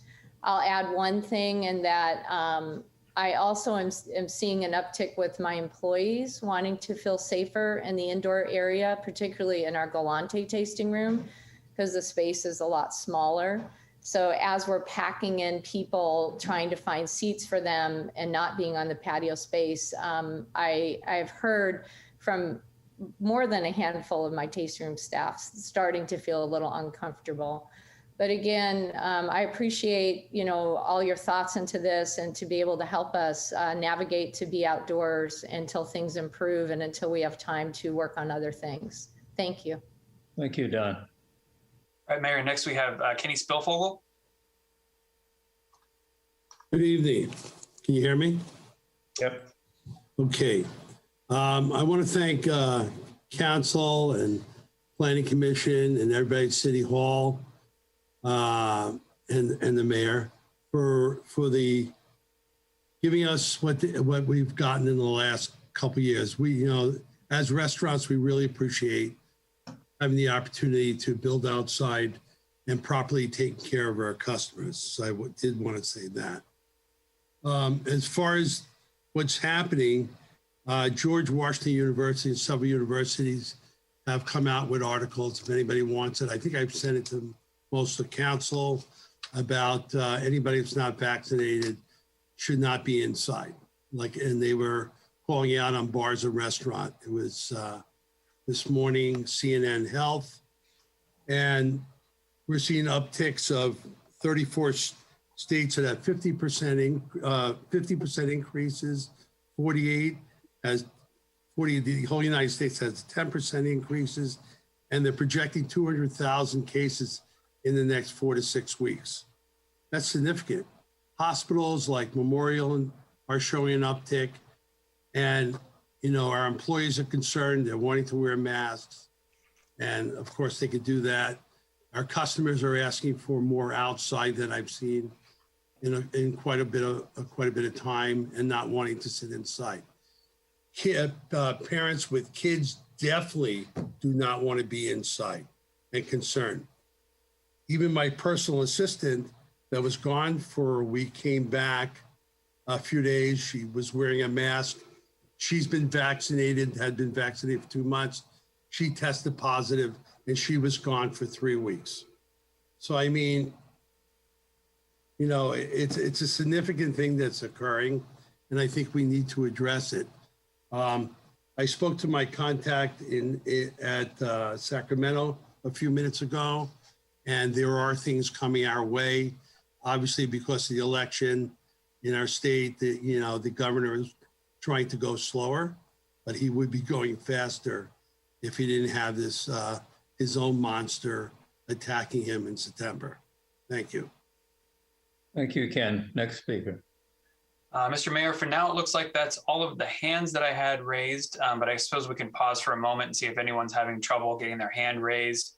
Now would be the time to unmute yourself and say something, either by clicking the mute button on the bottom left-hand corner of your screen or raising your hand.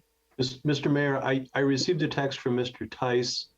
He would like to speak. He was logging in. I'm not sure if Todd is here yet. Todd, are you there? I do not see his name on the list unless he's logged in. Brandon, Mark Manzoni here. Oh, Mark. All right, Mark, the floor is yours. Thank you very much. I'll make it short since basically between Jack and Kim and Don and everybody, all the other wineries, I'm right in line with everything that they're saying. Personally, the only thing I will continue to stress is we have customers that want us outdoors. They are walking away from our business because we are not allowing them to be served outdoors. So we are losing money because they don't feel safe indoors.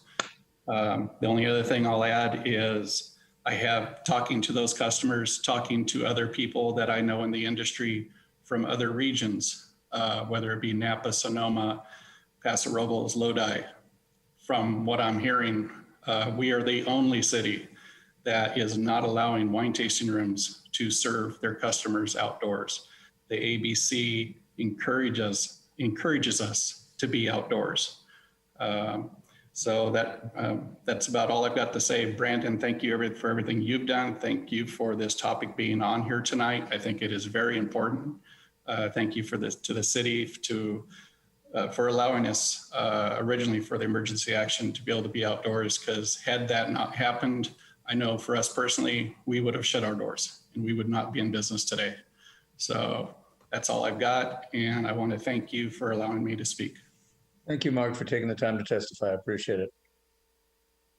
Scott Scheid, if I can. There we go. Okay, and I think it's all been said, especially with that last comment from Mark about maybe some other cities. And I agree with Mayor Potter that I don't need to repeat anything. Just put my 2 cents in that we do have customers that are not feeling safe. Some do, some don't, and the ones that don't, that can still be our customers, would love that outdoor space. All right. Thank you, Scott. You could break the record for short testimony. Mere 17 seconds. Well done. Mr. Mayor, we now have Bashar who has his hand raised. Bashar, if you want to unmute yourself, go ahead. Hello, everyone. Thank you so much for your time. Thank you, Mr. Mayor. Thank you, City Council, for working always hard to support the community. Truly appreciate what you've done for the last year and a half for us, and recognizing the urgency of keeping the outdoor dining. I'm not going to add much to what everybody's saying, only that I trust that you will make the right decision of supporting us to extend this urgency and keep the outdoor temporary for a little while, because it's truly unsafe. And we feel it now more and more the last month, being people like changed dramatically, that people want to be outside, not inside anymore for when we experience June or end of June. However, I truly trust your decision, and I know you are taking it serious. I think a sign for it that you are, as a city of Carmel, you already as well required mask indoor the city hall. That means you know that it's something serious there. So I really appreciate you. Thank you so much. Thank you, Bashir. Appreciate it. Mr. Mayor, I don't see any more hands raised. No more devices coming unmuted. We'll give maybe one last little chance if you're okay with that. People can unmute by clicking on the mute button, bottom left-hand corner of your computer screen. Or if you're on a cell phone and or landline, hit *6. And as I was rambling, I do see one more, Mr. Mayor, that just popped open. Rich Pepe looks like he has unmuted himself. Yeah, thank you, Brandon. I guess I will just chime in real quick. Wait 1 second, if you don't mind. Sorry, I'm not on camera, but okay. Brandon's presentation started with the health and safety and welfare of the community, which really means who's the community, the locals, the residents. All the testimony was wine tasting rooms and a couple of restaurateurs asking for free parking spaces. I guess I'm the lone dissenter in this. My gosh, my restaurant is just completely full inside. When we offer people inside or outside, they're more than happy to go inside. Matter of fact, I'm taking my parklet down at Vesuvio because nobody really wants to sit out there. It's cold and foggy and damp. I really think, personally, a lot of the restaurants are crying the blues. We all got millions of dollars in PPP money. They're all just trying to get free seating, and I don't see how it protects the health, safety, and welfare of the community. The first 2 items on the agenda talked about, finding parking at Sunset Center and parking in the residential community. Council Member Tice brought up paid parking in the community. I just don't see how we can keep continuing to lose these precious downtown parking spaces. I mean, I have more and more people telling me they don't come to Carmel because there's nowhere to park. And the congestion is ridiculously impossible. So I just want to throw it out there that I just don't see it. I'd be more in favor of everybody back inside where they belong, and at least push it off till next month. Think about the tasting rooms. I know I have a minute left, but gosh, they're all my good friends and I want them to succeed. My role on Visit Carmel, we promote the tasting rooms as a destination for Monterey County. But truth be told, they use them for a number of hours per day, and the parking spaces are taken up 24/7. If they put them back, you're going to see wine barrels out there with planters, a couple of pieces of plywood. It's just city blight. So, Richard, I think your 3 minutes is up according to the clock. Thank you. All right, Mr. Mayor. I don't see any other hands raised. Did Todd Tice show up? I'm actually texting with him right now and he's having difficulty getting in. Mr. Mayor, I think I've got a solution to this. I've got Todd on the phone right now. If I just put him on speakerphone, you should be able to hear him through my computer and my audio. Will that be satisfactory. Excellent suggestion, Ashley. I appreciate that. Todd, I'm going to put you on speaker on my end here. So go ahead and start talking, okay? And they'll be able to hear you in the meeting. Got it? Tell me, can everybody hear me? Yep. Yep. Okay, good. Got it. Sorry for the communication blunder here, but I just want to say that, you know, I was 1,000% supportive, and I think everybody knows or should know that I was 100% supportive of the city and giving them the restaurants the parklets, because they not only did they need it, we needed it as retailers, and the entire city needed it. I've said that from the day one that they needed to be out there. But I also said once the day comes that we can go back inside, there needs to be a date that's set that they go back inside as well, 100%. And I think the city was more than fair by giving them 90 days.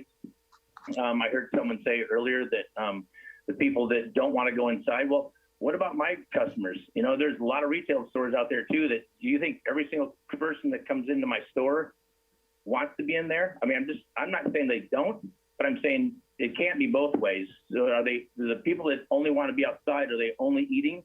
They're not going into retail stores because they're coming into stores. We know that.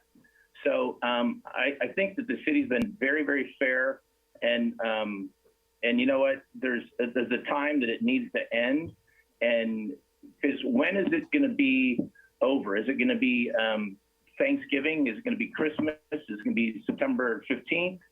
Is it going to be, you know, after the AT&T?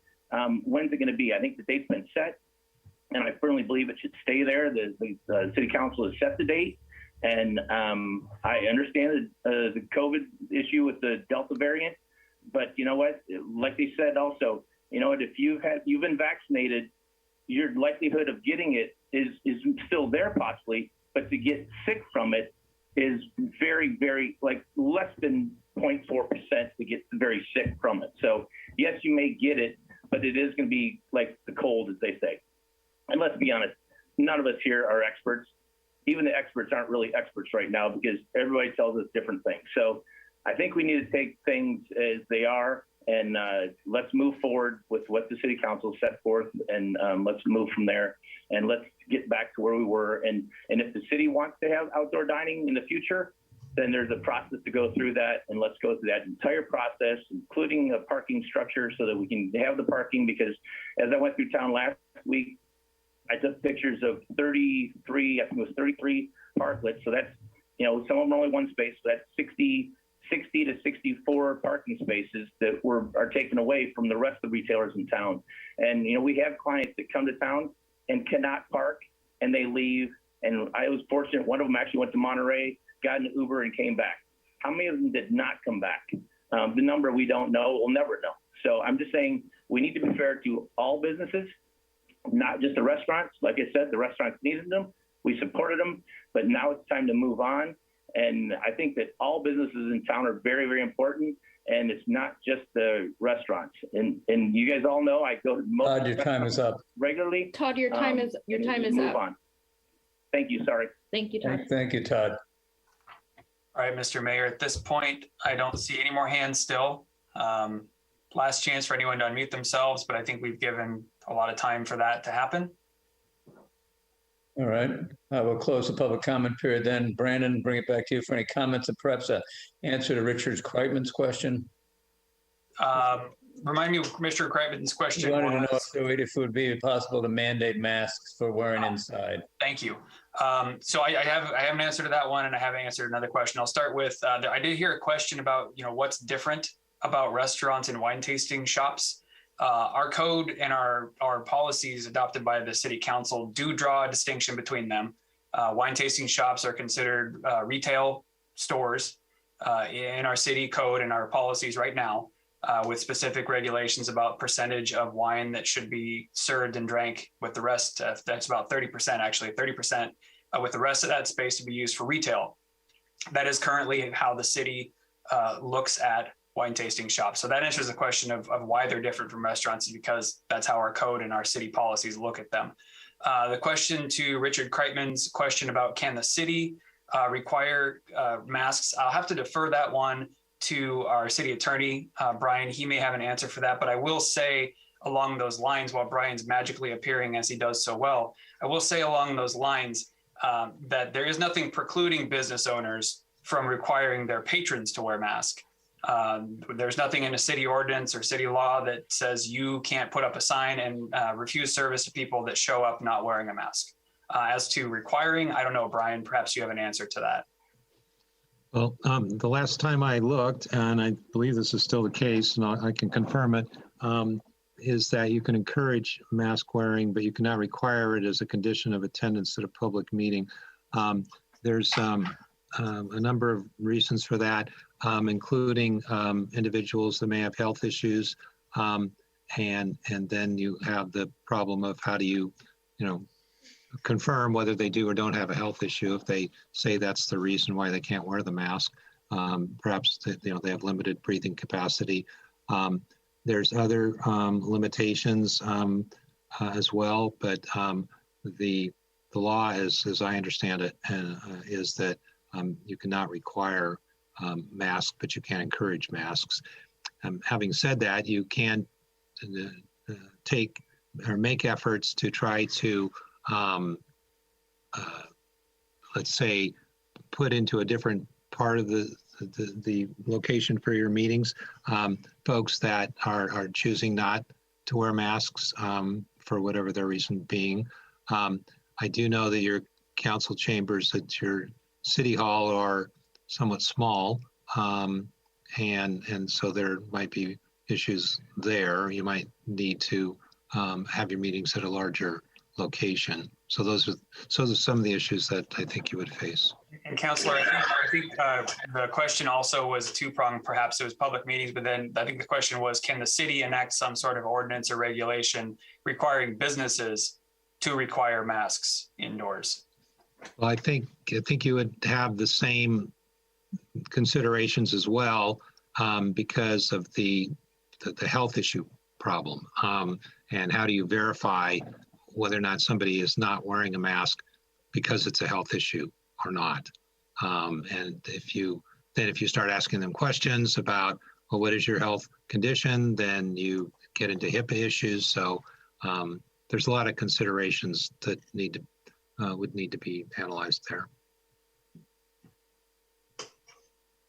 And Mayor, those are the questions that I heard to respond to, but of course, I'm happy to respond to anything that the City Council would like to ask. All righty. We're back to council for deliberation. Council members. Carrie? Okay. I have a question. I think the county of Monterey has said masks are optional right now, but are suggesting masks in closed spaces. So before the county, the public health officers declared masks to be worn everywhere, which is why we put in place a mask fee, or if somebody was not wearing a mask, we could give them a ticket. So the question is right now for Brian, right now, the County of Monterey is not mandating masks indoors. They're recommending it. Could we mandate that indoors? And what you're saying is no, but we did before. So can you clarify that? Well, I think that the issue is with mask wearing then and now is what did you do about and it is a problem that I don't think there's an easy solution for, which is for the people that are unable to wear masks for a medical reason. And then how do you mandate them to wear a mask if for example, they have a medical reason that would make it difficult for them to breathe if they were to wear a mask. Then how do you verify whether they have that medical condition in light of the HIPAA issues? So it's not changed between then and now, but it is one that I think the city has the right, certainly the right as what the county is doing now, which is to encourage mask wearing. But we would have to deal with the issue of how do we address the problem of those that have a medical issue. All right. thank you. So Dave, I think we got two issues here. One, we have to address the resolution. And then once, if we get that passed, then we have to address maybe some of the other considerations. The question I have for Brandon is, if the current resolution's in place, whether we pass this or not, it's still in place, right? That is correct. Yeah, that is correct. You could theoretically choose not to adopt this resolution, and the resolution declaring a state of emergency is still in effect. So, Mayor, do you want to address the resolution first and then go to the other issues? What do you think? Well, I think you asked a good question. Why are we here tonight? I mean, really. And so I think that's a question that everybody's been wondering. But, I think that's something we can decide. Let's get more discussion out, and then we'll see where we want to go. Jeff and then Karen. Thank you, Karen. Okay. Carrie. That's okay. I'll come back and address the. I had a question sort of riffing on Carrie's question, which was about mask mandates and mask suggestions, and it was for Brian. So, and I know we're going to get to this when we talk about public meetings, but I'll just ask the question since Carrie already started this. In our council chambers, we have, we have a small council chamber, and we have a really small room next door. Could we segregate the people so that the people with masks were allowed in the council chambers and the people that had medical reasons to not wear masks were in the hallway, and allow them into the council chambers to testify and then sort of usher them back into the hallway? The hallway, by the way, has a TV set. So they would be in person, they are visible at the meeting, they are simply not in the confined space with the rest of us that would be wearing a mask. So that was my question based on Carrie's question. Well, let me say that I believe that would be a reasonable accommodation. I would like to review it a little further, but it sounds, on its face to me to be reasonable, because that is what I believe a number of public agencies are doing, is trying to address the problem in some reasonable manner. And the manner you just described sounds reasonable to me. So to extend that a tiny bit, even though we were both in person and electronic, we could not, you don't think that we could ask people that were not able to wear masks to continue to testify electronically like they do today, while allowing people that wear masks to be in City Hall? Right. If they wish to speak, then you have the podium, and I believe that they should be allowed to come to the podium to make their statement to the council, and then leave, go to the anteroom or whatever it is, the lobby. Smoking section. Yes. Then certainly, I think what the protocol that I've seen is that then there would be someone who would wipe down the microphone and the podium with appropriate sanitary materials to do the best that you can under the circumstances. Jeff, is that it? Yes, that's my question since we seem to start with that. Okay, Karen? Yes, if we already have an emergency order, I don't see why we need to reaffirm, because right now we are at a moderate level of infection in this county. We are also not under any restrictions for 100% indoor dining at this time. If we are under such a dire emergency, are we going to consider canceling Car Week? Are we going to consider not scheduling Taste of Carmel? I think sometimes we're going in two different directions. I noticed that this was noticed as to consider a draft resolution confirming the existence of a local emergency to the recently increased spread. It says nothing about extending parklets. It says nothing about reopening tasting rooms. So I'm not sure that noticing was adequate to where we're seeming to go with some of the testimony tonight. I also don't see why, if things get worse, we couldn't at the September meeting decide those things about reopening or extending. And I heard Todd Tice say, when does this end? And that's my consideration too. When does it end? Is it going to be, oh, don't shut us down for Thanksgiving, that's a great time.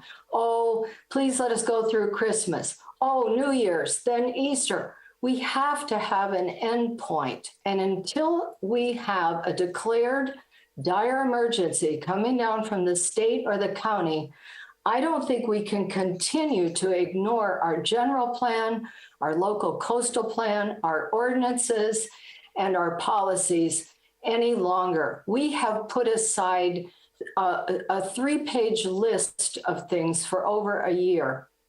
And our residents, many of them, while they like the outdoor dining, many are afraid to come downtown. The atmosphere downtown has changed quite a bit.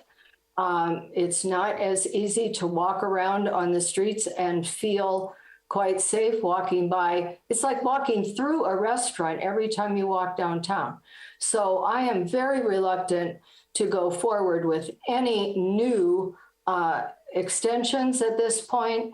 I'm sorry that the wine people do not understand that they are in Carmel, a retail establishment.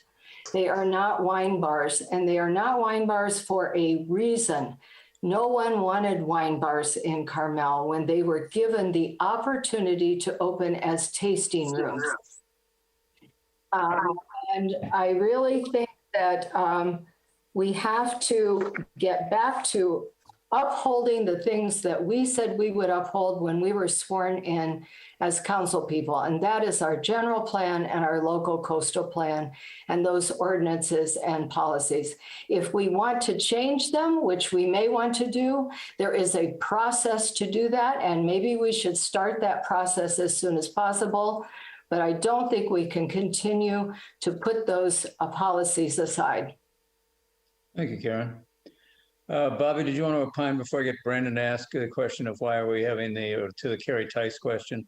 Why are we doing this when we already have the ordinance in place? I'll briefly go as I feel that we are maybe jumping the gun a little bit as far as talking about the extension of parklets. It's not up until mid-September. We have a September council meeting. I think we could hold off until that point, whether we need to go 30 days at a time, longer, and I would rather make the decision in September. All right. Brandon, Carrie, I'm sorry, Carrie. Carrie, you're muted. There we go. So I understand how Karen feels, but I have some concerns about what is currently going on with the Delta variant. I checked somebody in just the other day, and they asked me specifically, and I did not, encourage this. They asked me specifically if there was outdoor dining because they were not going to go inside. People are starting to get very cautious about this new Delta variant. And you know what? It's really hard for us to predict. 2 months ago, when we made these dates for the restaurants, the wine tasting rooms, we felt that we were coming out of it. And now we're seeing a spike of people getting sick and a concern about the Delta variant. The reason we are in the shape we are in is because we are nimble. We cannot predict the future, but we are nimble. We need to be nimble. The other thing is the state of California and other cities on the peninsula realize how important outdoor dining is because they say it should be in place until the end of the year. So, I think we should give the restaurants a choice of if they want to continue their parklets, but they need to start paying for them. I think the time is up for the freebie part. I think they need to start paying for them. So that's number one. I feel for the wine tasting rooms. I'm in a business. I understand that. I like the idea that Kim Stemler had is people who have public access, because we have an emergency ordinance in place to allow them the public access, the private access. And if they don't have private access to outdoor tasting, then they get to use one parklet. I'm sorry, people, but people are starting to get nervous about what's going on. I don't like it. I'm really sad that we're having to turn the corner in the wrong way, but I'm very concerned that we don't continue to be nimble. This is a temporary situation. Unfortunately, it's going on for too long. That's not our fault. I agree. So obviously, I think this was put on the agenda to try to address some of these concerns. I think we need to address them. And, whether we vote for this ordinance or not, it's still an emergency ordinance, a resolution is still in place. So we have the latitude to do that. Carrie, thank you for those comments. I appreciate that. I guess I will go to Brandon briefly. Brandon, can you just clarify why we're doing this? There is a slight impression of an element of redundancy here. The reason why I wanted to get this on the agenda was so that we could address the issue that I was unaware of, and that was that we were restricting the wineries to indoor only. I did not realize that we had a special ordinance that said they had to be in the structure itself and could not use their public spaces, private spaces on their own property. That was the original impetus for this. So Carrie hit the nail on the head, but Brandon, do you want to just sure. speak to that before I go on? Yeah. Sometimes I do go to the redundant school of redundancy. So I think in this case, the rationale for the resolution before you was one, I heard one of the council members say to spark the conversation about the local emergency and where we're going with the pandemic. Two was sort of to reaffirm, because I do believe there was some confusion about whether or not the resolution still existed. In hindsight, we could have brought just the item forward as a conversation to see if the council wanted to keep the resolution in place or terminate it, because that's what has to happen with the original declaration. This declaration is not creating a new state of emergency. It's really just it's intended as sort of like a combined voice of the city council. That's what resolutions are for, is to record the voice of the full city council, combined voice of the city council to say, yes, we affirm that there's still a local emergency, and we want to continue to give the city administrator and staff the ability to write rules to protect the life, health, and safety, and then provide direction on what those rules might be. But certainly you don't need it. It is a little redundant. It was just mostly a vessel for sparking the conversation. Thank you. I appreciate that clarification. So for me, I've said when we went ahead and put time limits on this, there was a couple of motivations for why I said we should go ahead and allow the restaurants 30 days, 90 days. And that was because I was confident that this virus would mutate. And it has. It's changed its course. I'm not a doctor, but nor am I a fortune teller. But it was pretty easy to see that it was going to morph. This is an incredibly creative disease. Virus seems to be able to do anything it wants, anytime it wants. And the fact that people are getting sick, I had Janine and I were going to go to Las Vegas in September, where she was supposed to receive a hospitality recognition award at the national level. We're not going to go because two of her friends, her best friend's husband and his son, went to Vegas. They both came down with the virus. He's been sick in bed for almost 10 days, and he's 52 years old.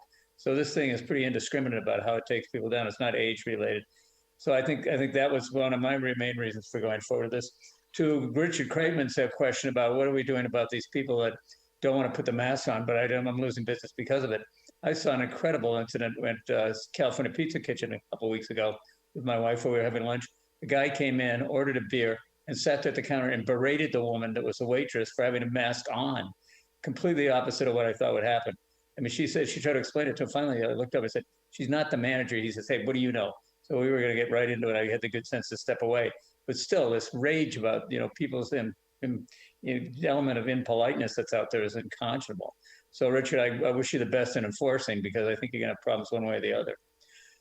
So I'm supportive of everything that Carrie said tonight. I think that I'm willing to go ahead and deal with the parklet, no, it's not the parklets, but I'm willing to deal with the rest of the wineries tonight and do what Carrie said. My concern with the winery tasting is that one of the ways, that's why I said some of those parklets should go, was okay, they were just wine barrels rolled out in the street. They met no criteria for the public safety components that we had in the beginning. So for that reason, some of them had done a very nice job, and I'm really appreciative of the efforts they made, and they did take them out promptly. But for those that want to go ahead and go back out in the street again, I would not support them if they're just going to be wine barrels rolled out in the street. They have nothing to do with public safety. They're tacky and inappropriate for our streetscape at all. So, and then as far as the continuation of the sidewalk dining parklets goes, I think I heard two things. One is that Terry suggested that, let's go with a cost associated for it. So willing to extend it perhaps, but I'd like to go have that discussion in September, as Bobby Richards suggested. Let's see where the virus is then, and then maybe move forward on a month-to-month basis. But and for anybody to think that we can speculate on what the future is going to look like, that's impossible. When is this going to end? I have no idea. I don't think anybody else in this world does either. When this virus is going to stop. So I don't know what it's going to look like, but I do think that we owe it to ourselves and the community to go ahead and be sympathetic as much as possible to the business community. That's my feeling. But Jeff. Yeah, thank you. Sorry, I haven't made any comments yet. So thank you for the opportunity. I thought I would riff sort of a little bit on Carrie's comments. Carrie mentioned that one of her hotel guests asked if there is outdoor dining in the city, and there is outdoor dining in the city. Rich Pepe got up. Rich Pepe has a whole rooftop terrace. Grazings does a terrace. There are a number of restaurants that have outdoor dinings without using parking spots. So I view that as a little bit of a less of an issue. I think, one of the things when I was talking to Kenny Spofogel last week, we are in this situation because people are not vaccinated, and 50% of the people are vaccinated, and yet the Delta variant is 2 or 3 or 4 times more transmissible. And so we have this outbreak, and is within this community's power to do our own little part at reining this in. And, and I hear Dave's comments, and I hear, the California Pizza Kitchen comments, and certainly these incidents are all over social media. But restaurants, here have the ability, just like restaurants in New York are now going to be forced to only allow vaccinated people inside. Wine tasting room to only allow vaccinated people inside, and retail establishments have the ability to require masks inside. And I think that there is power in numbers. And I think if the restaurant and the retail and the wine tasting communities banded together and said, this is what your experience in Carmel is like if you're vaccinated or you're wearing a mask, and this is what your experience in Carmel is like if you are not vaccinated or you will not wear a mask. I think there's a lot of power in that. And I think that is something that we as a council and we as leaders of this community might encourage our retail and restaurant and wine tasting and hotel partners to do. And so it's very frustrating to me, personally, who, I'm vaccinated. I know all my council members are vaccinated. It feels like we are letting the tail wag the dog here. We are letting, people in the community that are unvaccinated voluntarily, frankly, just jerk the entire economy around. And it's time, I think it's time to stand up, and it's time to say, this is really not acceptable. And this is really not acceptable in town. I agree with Karen, and I agree with Todd Tice. When is this going to be over? We have it in our power to, stop at the carrot and start using a little bit of a stick, even if it's a little stick, to get our community to the point of being, a vaccinated community and a safer community. I have in front of me the New York Times case statistics. And, while California is in the middle, Monterey County is at the bottom of the list. Thankfully, probably in large part due, in no small part due to the vaccination rates that the city of Salinas and the farm worker communities have done, and the communities on the peninsula.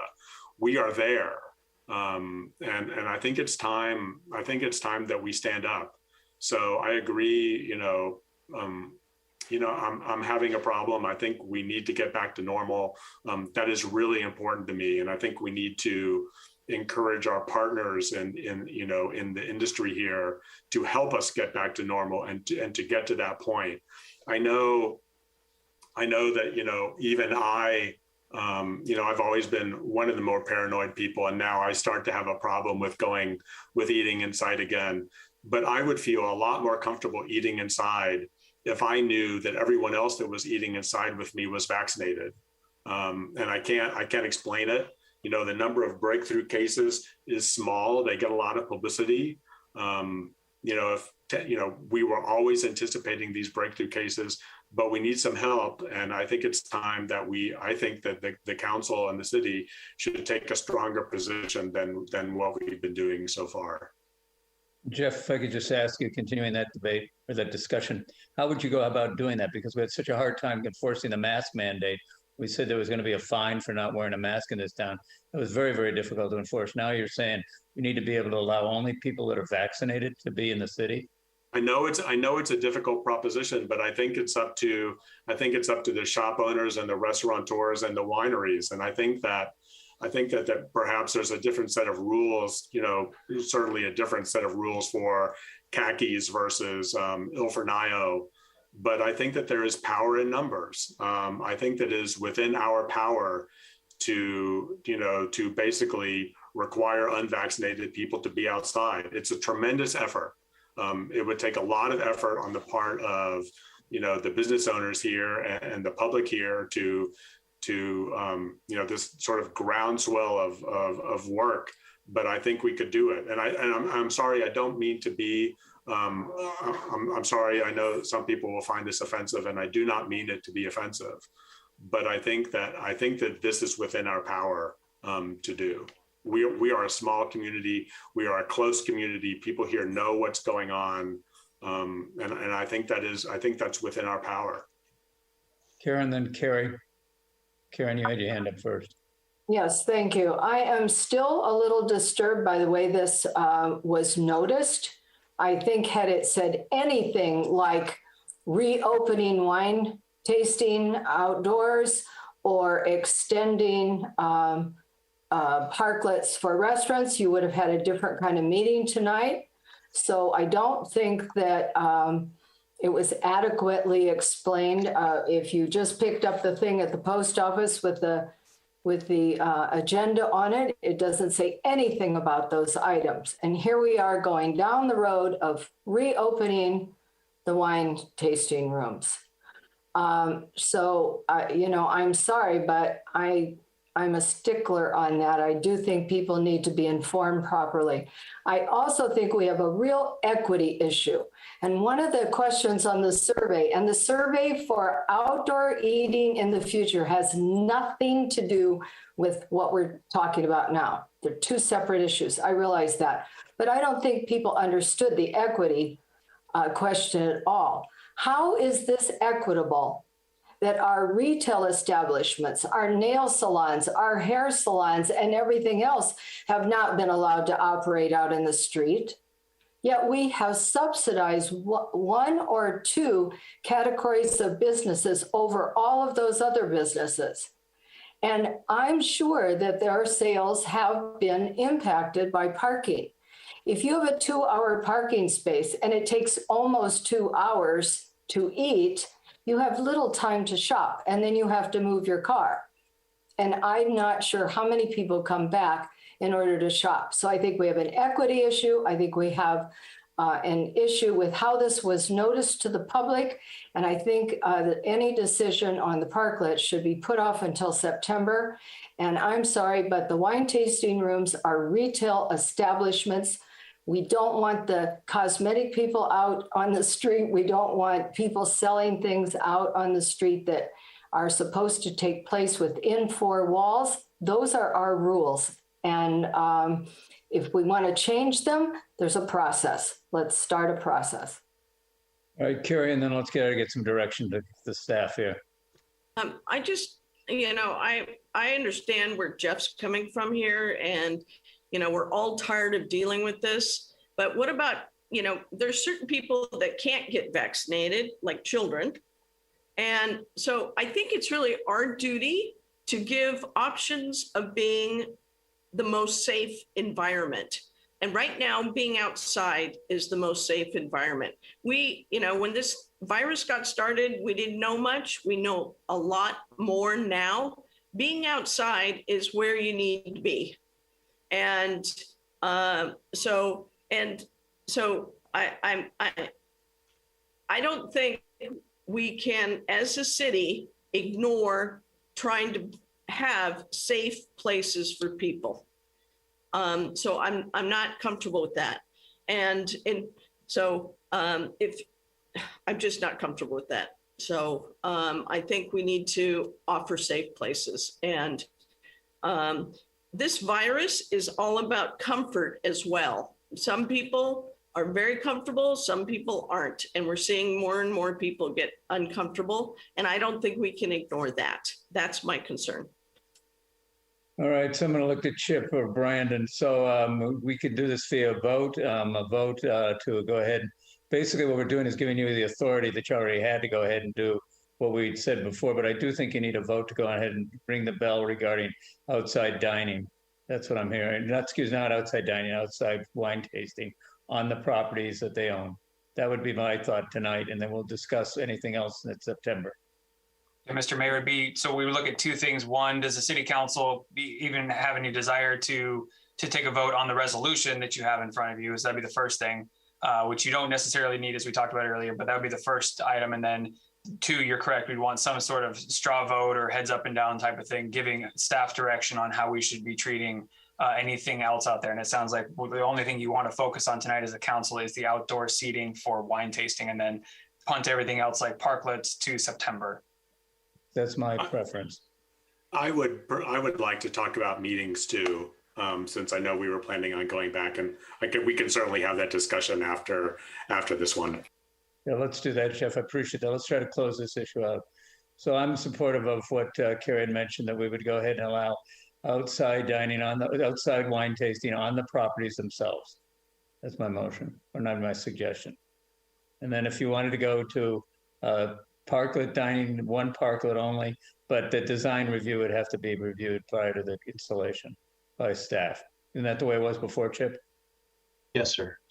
Yeah, if we could break it down. So the mayor's made a motion, informal motion, to allow wine tasting in private outdoor space. So if I could just see 3 hands, then I'm getting some direction, and then we can move on to the next item.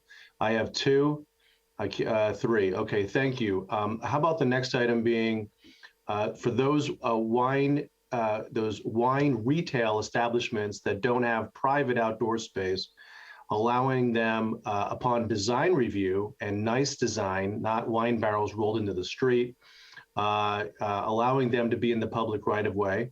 Can I see more than 2 hands on that, please? On a 30-day basis. That was my next point, Mr. Mayor. So I do not have 3 on that. So I do not have 3. So I won't be implementing that. And then what we will do is we'll come back again in September at our September 7th meeting and discuss extending the outdoor seating for the restaurants. And we'll have a better sense of where we are with Delta and Lambda and all the other variants. And I do want a discussion on rent. Yes, ma'am. Absolutely. 100%. Okay. Yes, ma'am. I was going to say the same thing. I'm sorry. That's my feeling. I don't know about anybody else. Okay. All right. Now I agree. So, I have it's unanimous. Thank you. Jeff. I have a question. Yeah. I thought we were supposed to start charging rent a long time ago, and it never came back up. So will this be retroactive rent, or rent for a month, rent for 2 months? we're getting to the point where what's the point? Well, ma'am, you are exactly right. It's been the press of business. We had anticipated it bringing it back earlier. It got to the point where, again, our agendas were so filled that the next available was September. We did not see the merit in charging for, 12 days or 14 days in September, Brandon? But we will bring it back on a prospective basis for any duration that you'd like to extend the restaurants in the right of way per parking space. So we will come back with a fee structure, a rent structure for that. We've already spoken with the city attorney, so we're tracking on that one. We'll bring that back again on your September 7th meeting. Excellent. All right, Jeff, you had something you wanted to talk about public meetings? Yeah, if you'll bear with me, Dave, one question about these rents for parking spots. Chip, are you talking about rents to cover, are you talking about fees to cover, code enforcement, or are you talking about rents as in you have this spot and you're going to pay, so a spot, for example, a spot on Ocean Avenue would be worth maybe more than a spot on 6th Avenue since there's more traffic. I'm trying to understand what it is that you're going to do. We are going to look at both of those. So we can only charge a fee for the cost of doing business. We're a nonprofit, believe me. We don't make any money. So we pay, the fees that we charge go to provide a service. So if that's the route we go, that will be one fee. If, however, we can charge rent, like we do for some of our other public facilities, we will charge rent. So again, we're working with the city attorney. I don't have exactly the angle that we'll propose to you yet, Mr. Barron, but again, you'll see that in September. With the findings, there has to be a nexus. Again, the rent or the fees, there has to be a logical nexus by which we set the fee or rent. Jeff, you wanted to talk about outside public seating? I have a question about rent. We were given a chart about application fees for use of public parking spaces several months ago, and it had special event fees. And special event fees are pretty high, $735. And then there are other fees to rent a space, $100 a day for a space, $200 a day for 2 spaces. And it was, the chart went out 30, 60, and 90 days. And then there was also construction parking. So I think we have a chart already. This would be, ma'am, this would be a unique fee. It wouldn't apply to special events, even though, this has been going on for 1.5 years, so it's no longer really special, I guess. And then there's a contractor construction truck parking fee for the commercial districts. This will be a discrete fee, ma'am, but we'll use all of the data that we currently have to help form that fee.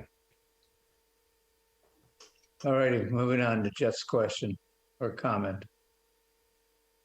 Yeah, as long as you're ready, Dave, to move on to the discussion about meetings, that's what I wanted to have.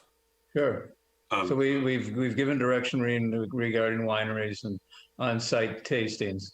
And we've also agreed that we'll go ahead and have the September discussion with fully noticed meeting so that there's no confusion about what the meeting's about. We'll go ahead and have that duly noticed for the September meeting.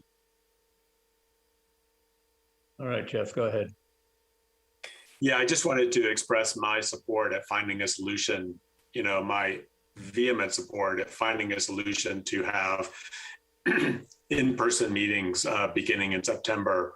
You can tell probably from my question to the city attorney a little bit ago, but I'm very interested in this. I think public participation has really fallen off.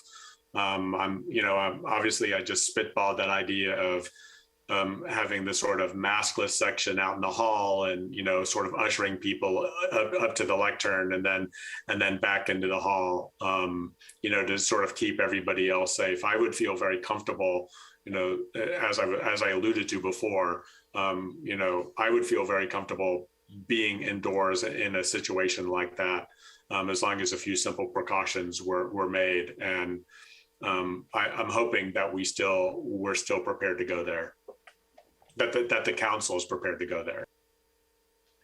If I may, Mr. Mayor, we are poised to, Mr. Richards had asked me to explore whether we could have had this meeting in chambers with having a virtual presence as well. We just weren't prepared from the technology standpoint. We will be prepared for September. And again, all the nuances that you're discussing, Mr. Barron, are things that we're currently considering, and we're committed to safety, to the safety of both our visitors to City Hall and the council chamber, as well as you and the staff and everyone else. So it's I guess the answer is it's yet to be seen exactly what the format of that will look like. But again, we'll work with Mr. Pyrrhic and Britt and everyone else on making sure it's a safe environment. And as the parliamentarian, I'd want to make sure that the meetings flowed well, so we don't have a lot of travel time between speakers, that kind of stuff. But Jeff, I do share your desire to get back in a public forum. I agree. Thank you. I am very much looking forward to sitting in my very comfortable green chair again. I'm very supportive of moving back into public meetings, but we will be running, I would hope, a parallel Zoom meeting, and people who are not comfortable wearing a mask can Zoom in.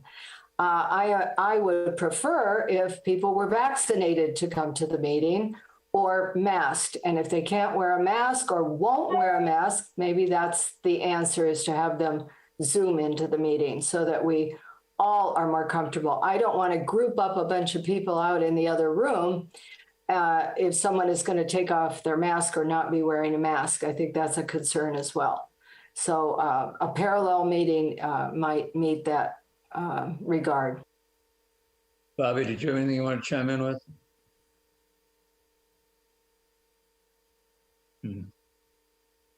Councilmember Richards is having some technical difficulties, and he's been in and out of the meeting. He's keeping tabs on everything, and he indicated to me through message that he was in favor of everything that's been said so far. We can see him now. Mr. Richards, you're back. Bobby, you're muted. I just said it's so frustrating. Sorry. So Bobby wants in-person meetings, apparently, too. Yeah, Bobby wants in-person meetings very badly. All right. So we've beaten this subject up pretty good. Is there anything else we want to discuss on this topic tonight? All right. Seeing nobody with a desire to belabor this one anymore, I'm going to suggest we take a 15-minute bio break. It's about a minute past 7, I think, according to my clock. Maybe it's 7 o'clock. How about if we come back at 7:15? Does that work? All right. See you then.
Ashley, can you hear me?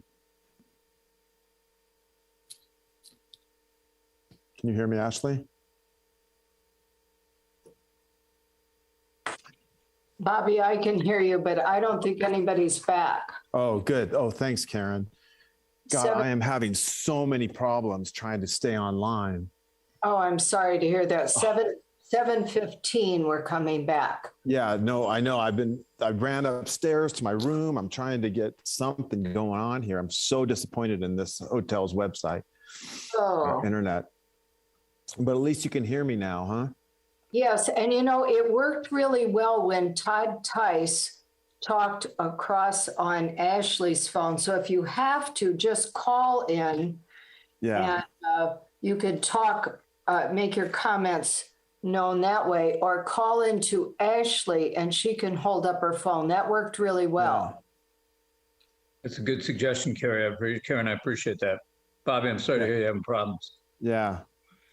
God, you guys, man, that's so frustrating.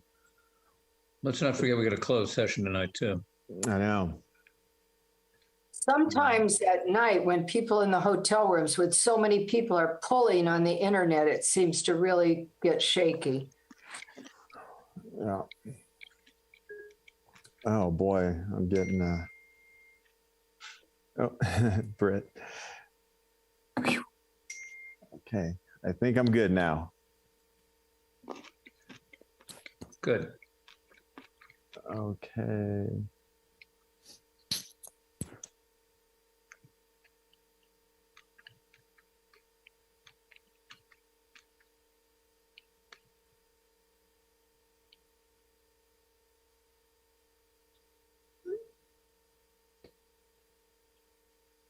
So Mayor, we're going to have this last item and then we go into closed session, correct? Exactly. Yep. That's it.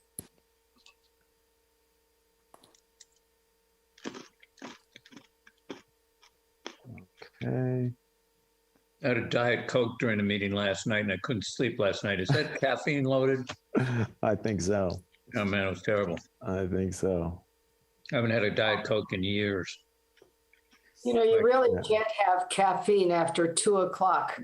I usually don't drink decaf coffee. Oh my. Yeah, but boy, it was a surprise to me. I couldn't figure it out this morning. I normally sleep like a rock. No, last night I was tossing and turning.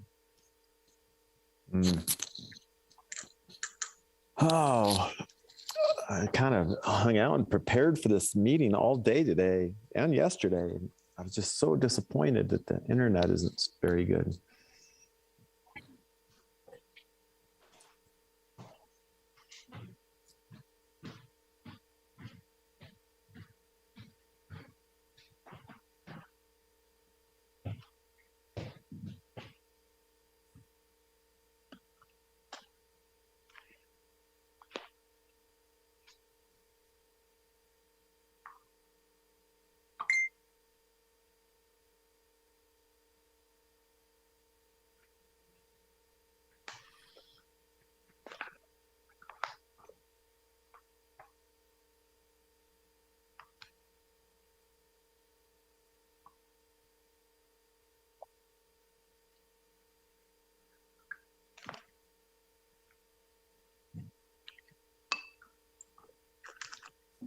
Yeah, Mayor, I think by the time we get out of this one, there won't be a restaurant open, that's for sure.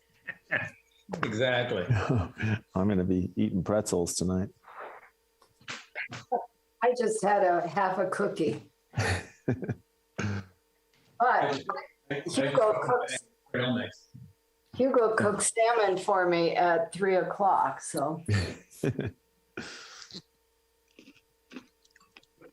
I've got this trail mix addiction going on where I like the ones that get the peanuts with the M&Ms in them, with the raisins and everything. Yeah. I have been eating popcorn this entire pandemic year, and I have got to stop. Mm. Oh. We have the pandemic popcorn poundage here. Well, Ginger ale doesn't have any caffeine in it, does it? Yeah, ginger ale's Coke and 7-Up. No, really? No, I think so. Something like that. Really? Coke? No, well, I mean, that's what it tastes like. If you mix Coke and 7-Up, it tastes like ginger ale. Wow. It's like it's 7:15. What do you guys think? Yep. I see it 7:15. Okay. All righty, we're back in. Yet another session. venue of this hotel, hoping to get better service. Looks better. We're back in open session now. We'll now go on to public hearing item number 4, consideration of appeal by Christopher Mitchell, APP 21-97 on behalf of Esperanza Carmel Commercial LLC of the Historic Resources Board's decision to file, to issue a finding of non-compliance with the Secretary of the Interior standards for the demolition of the Palo Alto Savings and Loan Bank community room located at Dolores 2, northeast of 7th Avenue in the Service Commercial Zoning District, SC. Brandon, I don't know if you're actually handling or this perhaps we've handed it off to Evan. Nope, you're stuck with me again. Okay, good. Evan's actually out on paternity leave. And, glad to report all is well with him and the family. So they're all doing well, and he's enjoying some well-deserved time off with his new child. So excellent. I will be handling this one. So you get the full Swanson effect tonight from start to finish. So thank you for sticking with me all through the night. So JB Pastor Building, hello again. This is the appeal of the Historic Resources Board decision. Just a quick site overview. And I do apologize. This is a bit of a long presentation because there's a lot to cover, and I'll go through as quickly as I can, but remembering notes from last time, I will not speak too quickly. So we've got 5 legal lots here, essentially treated as 2 parcels though. So you've got lots 2, 4, 6, 8, and 10. If you look in the purple outline, that's the Palo Alto Savings and Loan Bank complex. It encompasses lots 2 and 4, which is the bank building, that we know as 7th and Dolores, and the community room, and then lot 8, which is a parking lot. And then if you look at the green outline, that is the property that's owned by Esperanza Carmel, I'm sorry. So this is the site where the project is, and you can see it overlaps with the Palo Alto Savings and Loan Bank complex, just to give you some context there. So a quick appeal summary. I'm going to get into some of these details at a lower level, more detailed as we go into the project, but just so you know how we got here. So the JV Pastor Building is proposed. It's a mixed-use development. The project includes demolition of that community room. The project was required to receive Historic Resources Board determination of consistency with the Secretary of Interior standards, and that's an important term we're going to use a lot tonight. Secretary of Interior standards, or standards, I'm going to say often. So the determination of consistency with those standards.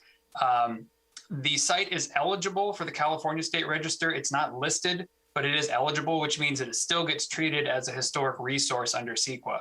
An important sort of like simple analogy here would be a stream bed is treated as a protected habitat because it has the possibility that it could be the home for special critters. So it's treated as habitat, even though you don't know for sure. Similar with historic resources, if it's eligible for the California Register, it's treated like a historic resource. So all work performed on that site must be consistent with the standards. We also have language in our code that talks about this as well. Staff went to the HRB with a recommendation that the project as proposed, which would be demolishing the community room, was consistent with those standards. It included, as required by code, a phase 2 historic evaluation by Meg Clovis, and found that the community room was ancillary to the bank building and the historical site, the bank building being the primo sort of historical site there, and the demolition of the community room would not change the historic value of the site. The HRB determined the project was not consistent with the Secretary of Interior standards and ultimately adopted a resolution stating that the community room was equally as important as the bank building, the historic value of the site, and that demolition would negatively impact the bank building and the overall site. So that's a quick appeal summary, but we're going to get into more details here. Quick history on the site. Palo Alto Savings and Loan Bank Complex finished construction in 1972. The bank building and the community room were built at the same time. The community room was effectively a gift to the community. This is a program that the Palo Alto Savings and Loan Bank was doing. They would build the bank, and they had a charter mission to build these community rooms as well as sort of a gift to the community. It was designed by Walter Birdie and William Shaw, notable local architects who were also recognized in our historic context statement, and done in the Second Bay tradition style. A little bit of a note on historic eligibility, just so we're all operating from the same sheet of music here. There's 3 historic registers, simply put. There's the national, the state, and the local. Ours is called the Carmel Historic Inventory. That's our local register.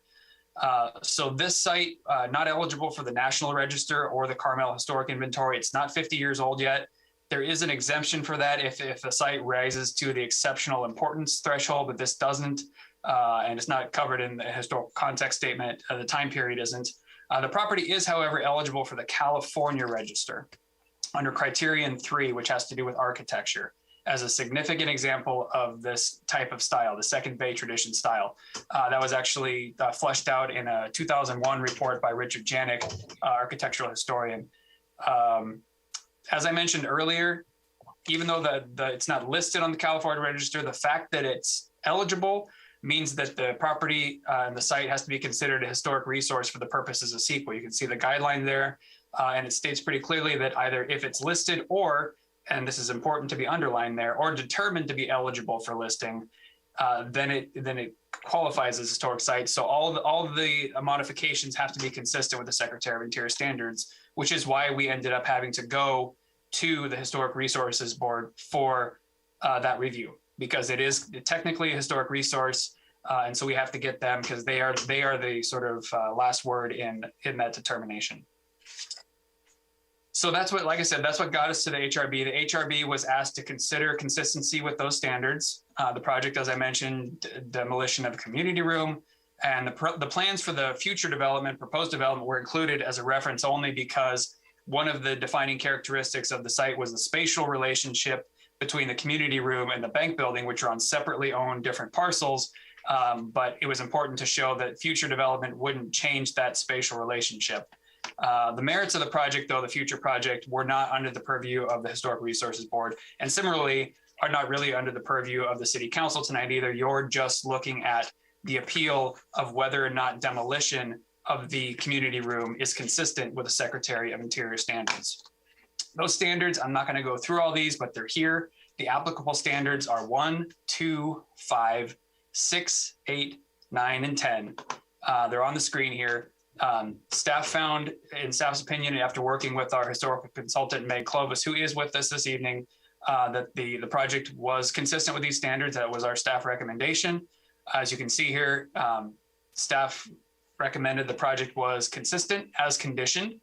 They considered the community room as an individual resource because it's on a separate lot, different ownership. The bank building was noted as the primary feature of that historical site, that the significance of the site was predicated on that bank building. The community room was ancillary. The Clovis report, Meg Clovis report, talked about that the project, meaning demolition of the community room, would not have a significant impact on the historic bank building. We talked about consistency with the standards, and that ultimately the project would not impact the historical significance of the bank building or the site. There were recommended conditions included, notably the bank building having protection during construction and any repairs, because there is currently a physical connection between the two buildings that crosses a property line. So that would have had to been removed. So repairs done to the bank building appropriately, and also to retain that spatial relationship that I mentioned. Upon consideration of staff's recommendation, the HRB determined that the project was in fact non-compliant and adopted a resolution. Thusly, they disagreed with the phase 2 historical assessment prepared by our consultant and made these findings that the buildings are the most significant in the commercial district from the 1970s. They represent the work of master architects that combined both the bank building and the community room are what define the character of this site. They based this on testimony from local architects, and that demolition of the community room would actually impact the overall historic resource and the site. Just for a little background context, this conversation has somewhat happened before in the past. In 2006, council considered whether or not to add this site to the Carmel Historic Inventory. Again, that's the local register. There was a historic report prepared by Sheila McElroy. Ultimately, the council decided not to include it in the register at that time. And then in 2019 and 2020, separate actions. Originally in 2019, staff recommended to the Historic Resources Board ineligibility for listing the site. HRB adopted a resolution to add this site to the Carmel local register. That decision was appealed to the city council. The city council deliberated on that fine point again, not about the merits of a project and not about demolition of this building, but they took an appeal on whether or not the site should be listed in the local register, the Carmel Historic Inventory. That appeal was taken up by the city council, and the city council granted the appeal and reversed the HRB decision. The site was deemed ineligible for listing in the Carmel Historic Inventory. So that's how we got to that. The current city council action, as I mentioned in front of you, is to determine consistency of the community room demolition with the Secretary of Interior standards. To put it more simply, if the city council feels that the demolition of the community room is not consistent with the Secretary of standards, you would uphold the HRB decision. If the city council determines that the demolition is consistent with the Secretary of Interior standards, you would grant the appeal. As I mentioned before, the merits of the future proposed development are not part of this decision. Your purview has just to do with the appeal of consistency for demolition of the community room. As always, bringing forward the HRB decision as a recommendation to adopt a resolution denying the appeal and to issue a finding of noncompliance with the Secretary of Interior standards for demolition of the Palo Alto Savings Bank Loan Bank community room. As an alternative, if the council finds that the demolition is consistent with the Secretary of Interior standards, the appeal could be granted and a resolution could be adopted with findings of consistency from staff's April 19, 2021 draft HRB resolution that was prepared. With that, I will conclude my presentation and I'm available for questions. Okay, so are there any questions of Brandon at this time by council before I take it out to the appellant? Karen? Yes, Brandon, would you confirm what the zoning is for that block? Yes. I don't want to say something that's wrong. Give me 1 second. Appreciate that.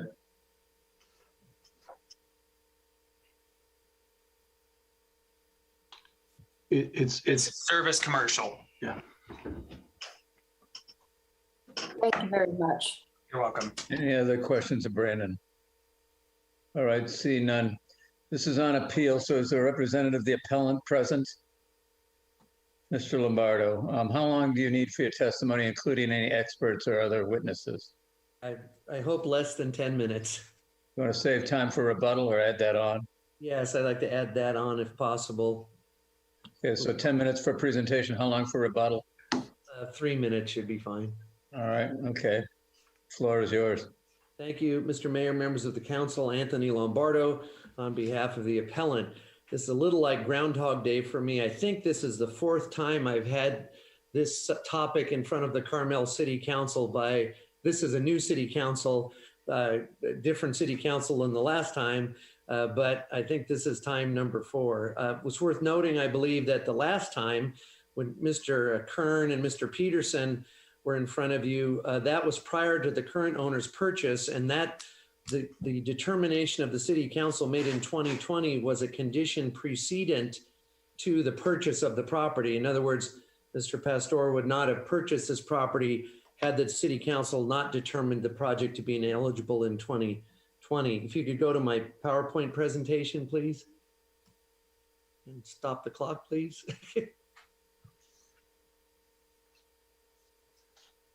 You lost 5 seconds. Thanks.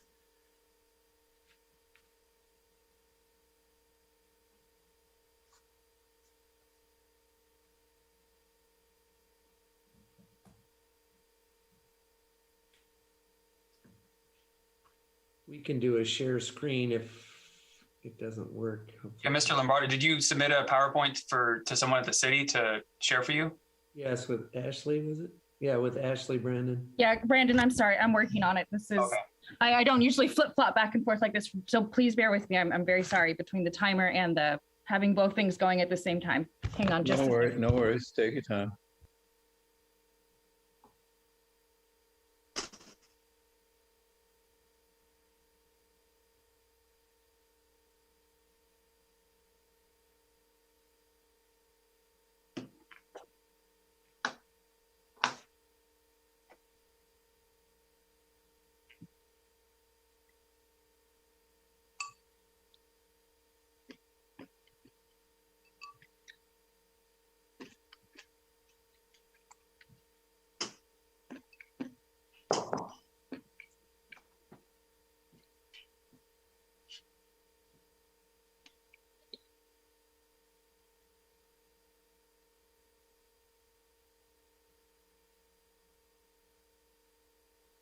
Could try and do a share screen if that might make it easier on Ashley. Yeah, and Ashley, we can let them do it. There you go. Oh, there we go.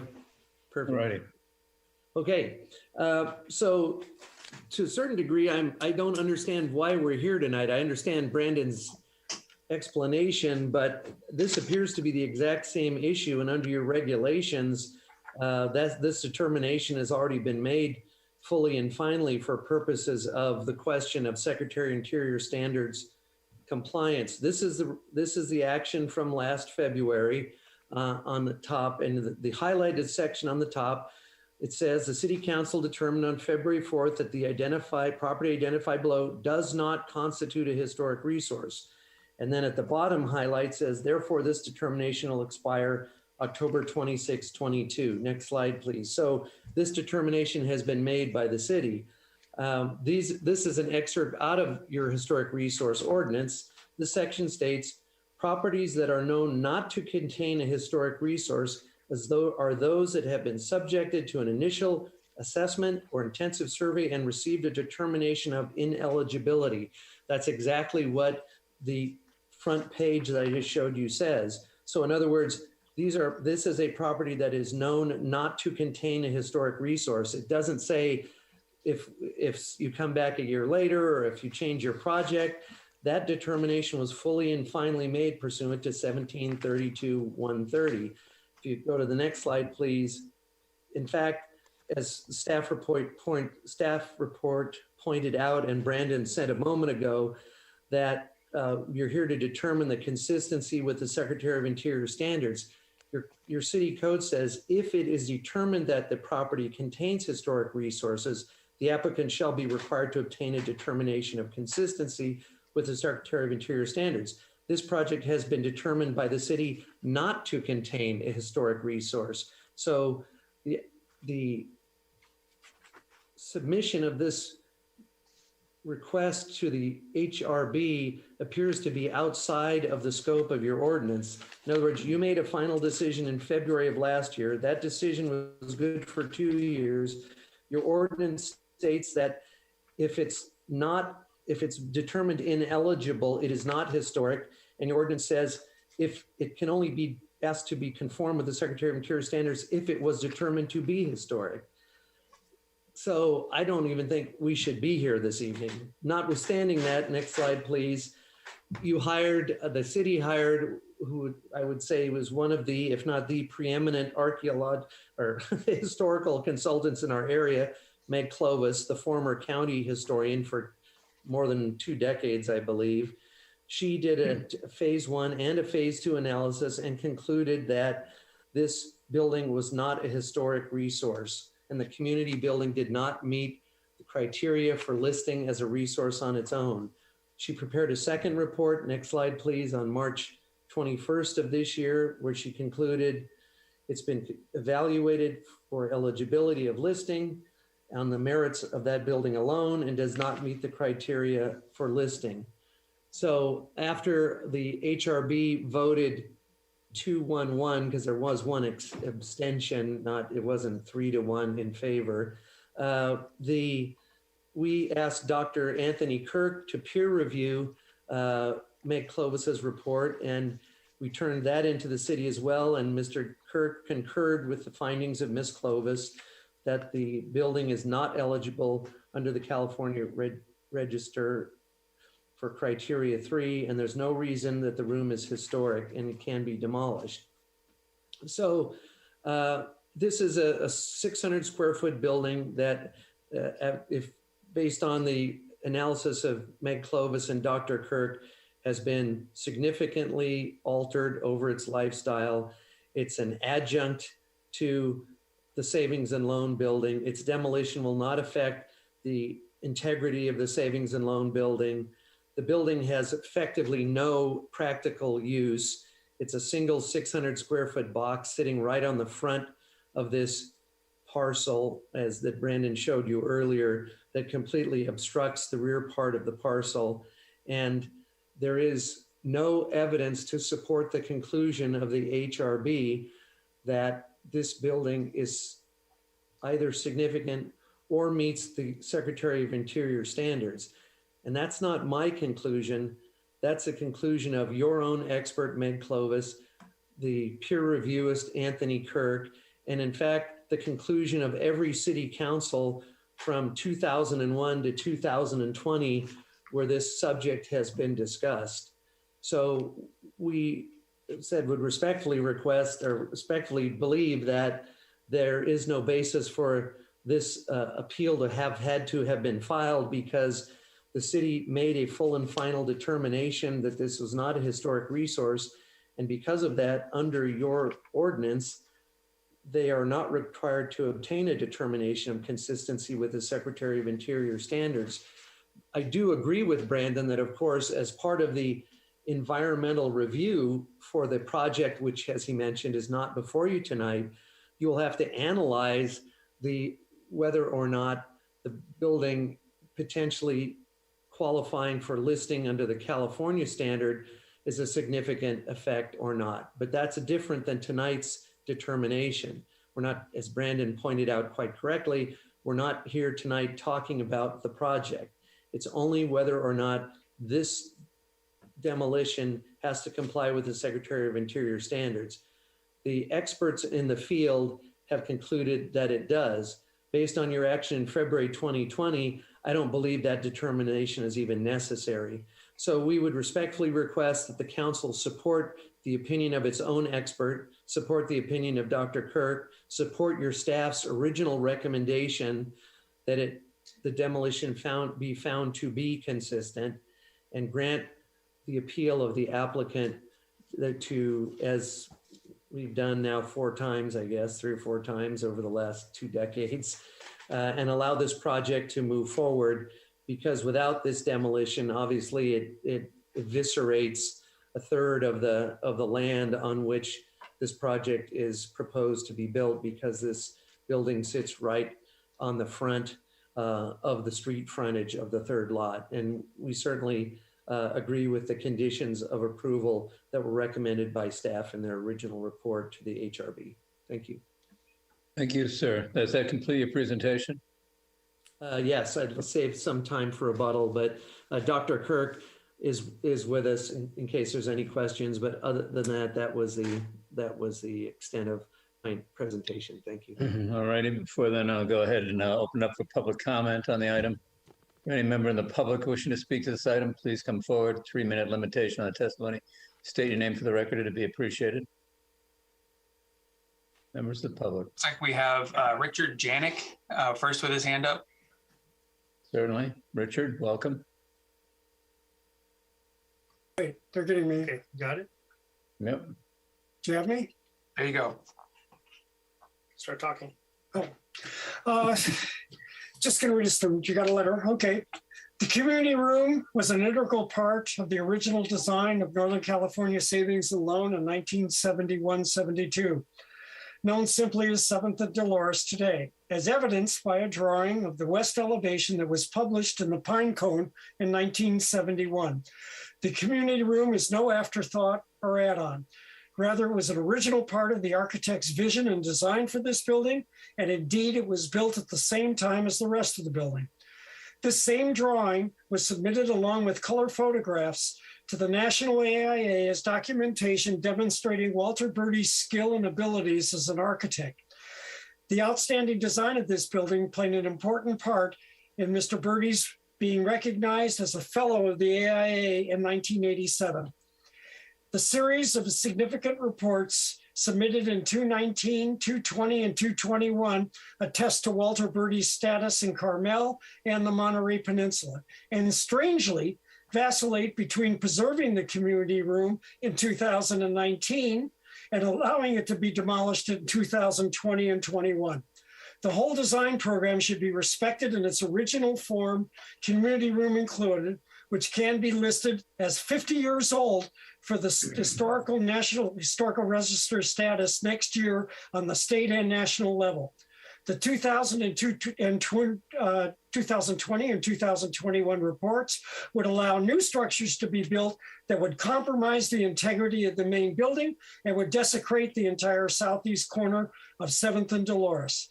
The design for the current project bears no resemblance or respect for the large original building and would alter the original historical plan and intention of the site approved in 1971. The community room is and was part of the whole project from the beginning. As such, deserves the city of Carmel-by-the-Sea protection. And a photograph accompanied this letter that was sent to you of an aerial view of the complex, showing how the roof designs and everything integrate with each other. This building was published in 1976 in our exhibition called The Architecture of the Monterey Peninsula, which was the first study of the architecture of the Monterey Peninsula in general. And that was a bicentennial at the Monterey UR. 1978, I included it in a historical building survey at that time, and it's listed in the state archive, that report of those buildings. In 2001, I rewrote the DPR for the building as such. And basically, I've been here for 50 years, and this is what I've been doing. Thank you. Thank you, Richard. All right, Mr. Mayor, next we have, looks like Ian Martin. Ian, if you want to go ahead and unmute yourself, there you go. Good evening, Mayor Potter and members of council. My name is Ian Martin. I'm a full-time resident of Carmel-by-the-Sea and a former planning commissioner. I'm here to urge you to save the 7th and Dolores Community Room. Today, we care about 7th and Dolores, not because it was originally a bank or a savings and loan. We care about this building and want to save it in its entirety because it is a fantastic architectural work that reflects the skill and creativity of two of the Monterey Peninsula's most important and influential architects, Will Shaw and Walter Bertie. 7th and Dolores enhances our downtown and is an important part of our village's rich architectural history that descends all the way back to the Carmel mission. The community room is an essential part of the 7th and Dolores building and is no postscript or afterthought. Rather, it was designed and built at the same time as the main building. The large mass of the main building and the smaller mass of the community room visually echo one another, creating a sort of architectural call and response. Together, they make a sophisticated composition which would be thrown out of balance by the demolition of the community room. Everyone is in agreement that 7th and Dolores architects were masters in their field. To illustrate my point about their design being a composition, I'll refer to another Carmel area master, Ansel Adams, who happened to be a friend of Will Shaw's. Like great architects do, great photographers create compositions with care and deliberation. Any of Ansel Adams' best-known photographs would suffer if they were cropped, just as the 7th and Dolores building would suffer if the community room was removed. The 7th and Dolores building is a work of art that needs to be preserved as a whole in keeping with its architect's original vision.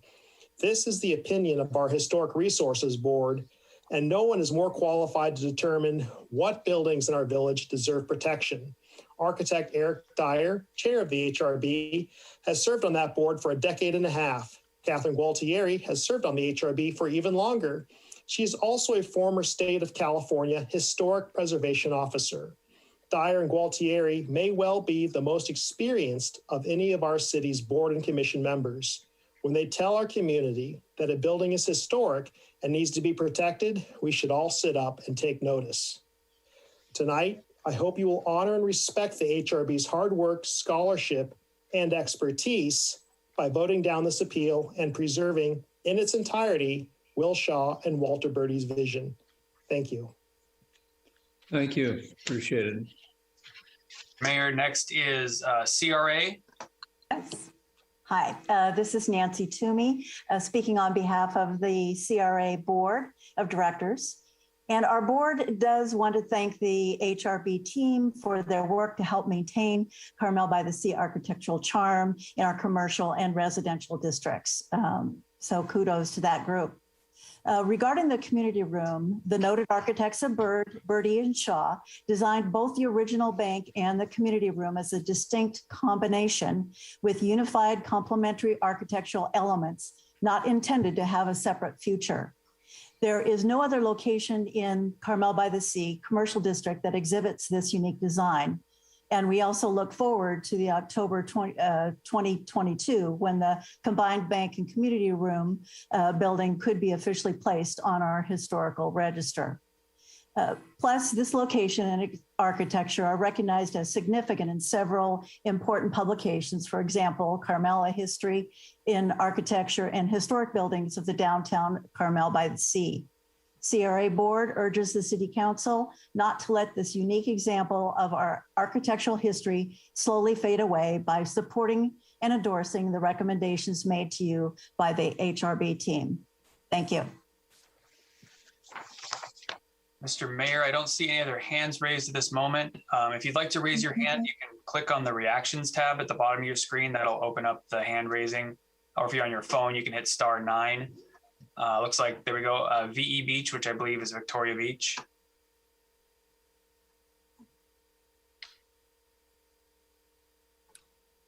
Go ahead, Victoria. Looks like you're unmuted. Sorry, okay. I was trying to figure out the technology, sorry.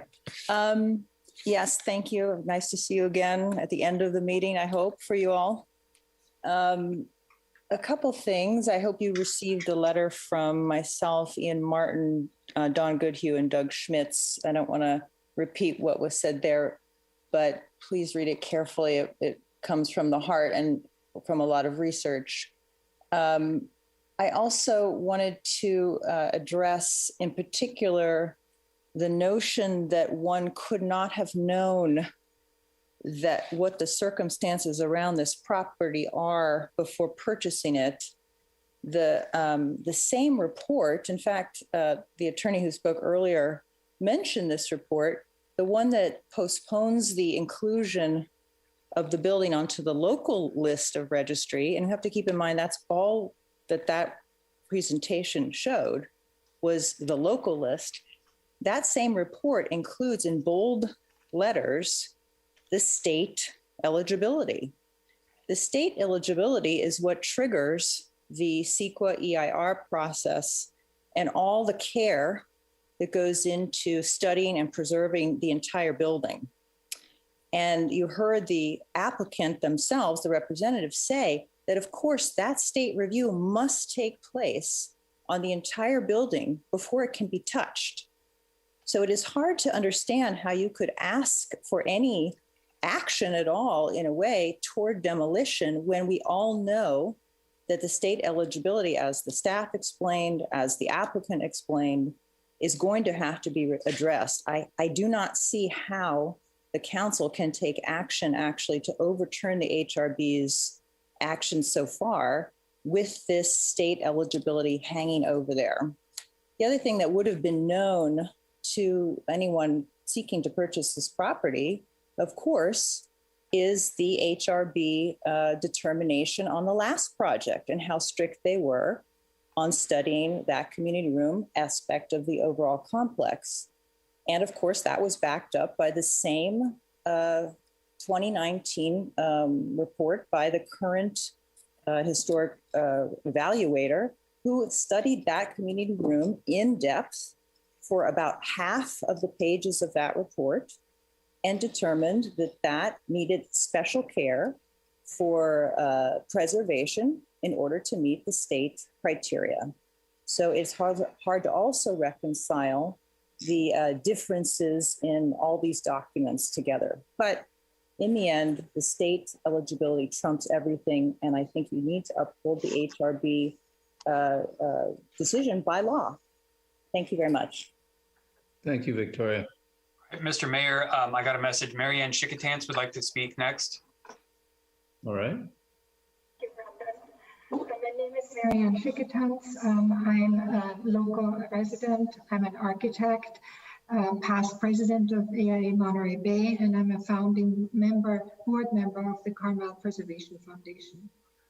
Working on historic structures, specifically mid-century historic structures, is one of the core competencies of our firm. I don't want to repeat any of the previous statements, but I want to support the assessment of the previous speakers that the community room of the original savings and loan buildings is an integral part of the original site design and should not be allowed to be demolished. That said, I also want to encourage the city to support all necessary variances to allow for an equitable project for the developer. I'm certain that with the redesign of the project, with the necessary variances, it could allow for both, for the savings of the community room and for a new project that is in harmony with Carmel's architectural heritage and still achieves the developer's objectives. Thank you. Thank you, Marianne. Mr. Mayor, at this time, I don't see any additional hands up. If you would like to raise your hand, if you're on your computer using the Zoom platform, the lower left-hand corner of your screen, you click on mute to unmute yourself or raise your hand by clicking on the reactions tab. If you're on a phone, you can unmute yourself by hitting *6 or raise your hand by hitting *9.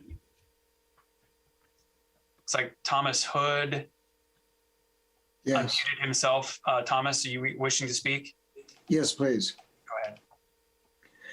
I think what is evident here from the reams of paper that have gone on around this project, that it's controversial. What can also be said is from the time that this building was built, the mission of that project that Bertie and Shaw created was not only to create the Palo Alto Savings and Loan, but was to create a community room. The only differentiation between these two buildings is that covered walkway. If there were 2 sheets of glass there, we would not be having this discussion. But allowing the demolition of that community room to be taken away, one really needs to look at the building from 2 directions, just pure aesthetics. From the intersection, you have the 30-foot tall structure, but you saw intentionally the community room was reduced in scale to be in scale with other buildings further down the street, service commercial. That aside, getting rid of the community room is sort of like pulling a tooth. It can't be replaced. I would endeavor that the architects and the developer that is wishing to tear this building down be presented with the challenge, which I know they're up for, to design a building that bridges Bertie Shaw's community room in scale with the buildings on the opposite side. I think it's entirely possible. And I think it would be not only a benefit to saving the entire building, but be an asset to the community. It shows that we are supportive of our not only our turn of the century history, but also our more recent history from the 1970s. It's a significant building, and I urge you to uphold the HRB's decision. Thank you. Thank you, Thomas. Mr. Mayor, we have Richard Barrett with his hand raised. Richard, Hi, welcome. I'm Richard Barrett. I'm a local architect and resident of Carmel for the last 50 years, I guess. I worked on preserving the Bertie Bank building starting in 2001. And I too am surprised that this has come up again. I got involved because I'm reading from my text from 2001 that there are a number of examples of exceptional architecture built in the first half of the 20th century in the commercial district. But there are only a handful of buildings built in the second half of the 20th century in Carmel that qualify as exceptional. Of this handful, the Bertie Bank building, along with Olaf Dahlström's Wells Fargo Bank building, is at the top of that short list in the estimation of most architects, architectural historians, and Wayne Donaldson, by the way, who's past head of preservation for the state of California. So, you all might think yourselves of what you consider exceptional architecture in the commercial district built in the latter half of the 20th century. And I think you probably will not be able to go beyond the Bertie Bank building and Olaf Dahlström's Wells Fargo Bank, with the possible exception of 2 other buildings that were designed by Will Shaw. Walter Bertie was elected a fellow of the American Institute of Architects. And at the time he was, there were only 2 fellows of the from Carmel of the the AIA. There are now 3, to my knowledge. The third being Don Goodhue.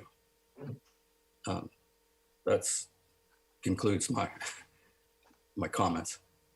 Thank you, Richard. All right, Mr. Mayor, I don't see any additional hands up. I do see, looks like Lucinda Lloyd just unmuted herself. That's right. Can you hear me? Yes, go ahead. The floor is yours. Okay, my name is Cindy Lloyd. I'm a native of Carmel. And at one point I was employed by Walter Birdie as his secretary.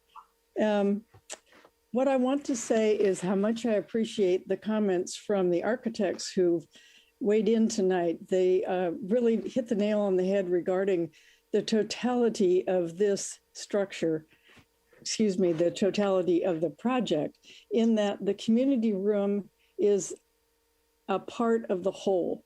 And from a visual standpoint, walking up Dolores Street, the stucco wall with the embedded pebbles and the lower profile of the community room introduce you to the larger Birdie Shaw building. And I would just hope that given the testimony from the people who really know Birdie Shaw as outstanding architects in the area, as well as Don Goodhue, would uphold the Historical Resources Board decision here tonight. And that's all I have to say. Thank you very much. Thank you, Cindy. All right, Mr. Mayor, I don't see anyone else that's unmuted themselves. I don't see any hands up. Giving one chance. Oh, I do see Don Goodhue has just unmuted himself. Thank you. Hello, Mr. Mayor. I'm Don Goodhue. I'm a 50-year resident of Carmel and its surrounds. I've been practicing all that time. First, I want to say I really appreciate the good work the staff put into their report. Agree with it totally.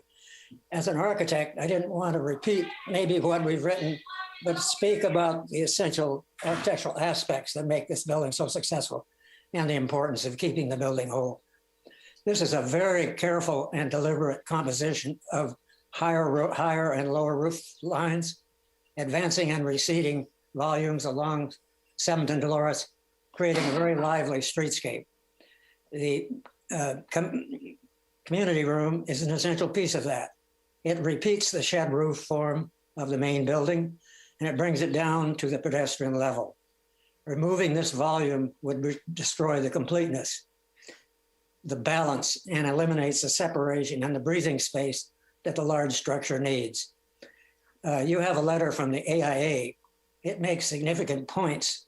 More important, I will tell you, is that not in recent years has the local chapter taken a position on a building. So I believe that tells you what the architectural community thinks of this building. I urge you to support the HRB and the staff by denying this appeal. Thank you. Thank you, Don. Appreciate it. All right, Mr. Mayor, it looks like still at this point, no more hands. Nobody else is unmuting. Just stalling a little bit of time in case someone wants to unmute by hitting *6 on their phone or hitting the mute button on the Zoom. But it doesn't look like that's happening, Mr. Mayor, so we may have reached the end of public comments. All right, that noted, why don't I close the public comment period? I'll bring it back. Mr. Lombardo, you had some time allocated for rebuttal. I think maybe 4 minutes. I can't remember. Yeah, I won't take that long, Mr. Mayor. You know, obviously from the comments you received tonight, there's a lot of, you know, feeling for the architect that designed this building, a lot of affection for his work, and there's no denying that he was well loved, and his creation is well loved in the local architectural community. Unfortunately, it's not a public it's not public property. It's a piece. It's this little building sits on a separate legal lot, which the council determined roughly a year ago was not a historic resource. I mean, the face page of the prior determination includes every lot with all the improvements on it, and the council made a finding it was not a historic resource. Under your HRB ordinance, that eliminates the necessity of complying with the Secretary of Interior standards. It's the plain language of the ordinance. It says that if it is determined to be historic, it must comply with the Secretary of Interior standards. You made a determination in February of last year that it was not historic. Therefore, there's no basis to require this applicant to meet the Secretary of Interior standards for this project. I don't know what else to say. That's your ordinance. It's not my language. That's what it requires. And so until October 2022, which I suspect is, you heard one of the speakers say, their goal is to delay this until it can be determined historic under state regulation or national or qualify for listing in October 2022. This is a separate legal parcel. It has been determined not to be historic. The little building was not designed to replicate the size of the buildings next door. That it's not pristine. The garden wall that's surrounded has been cut down twice. Exterior fenestration rails have been removed from the building by the prior owner. So your experts have opined that it is not a historic resource. The third-party expert has opined it's not a historic resource.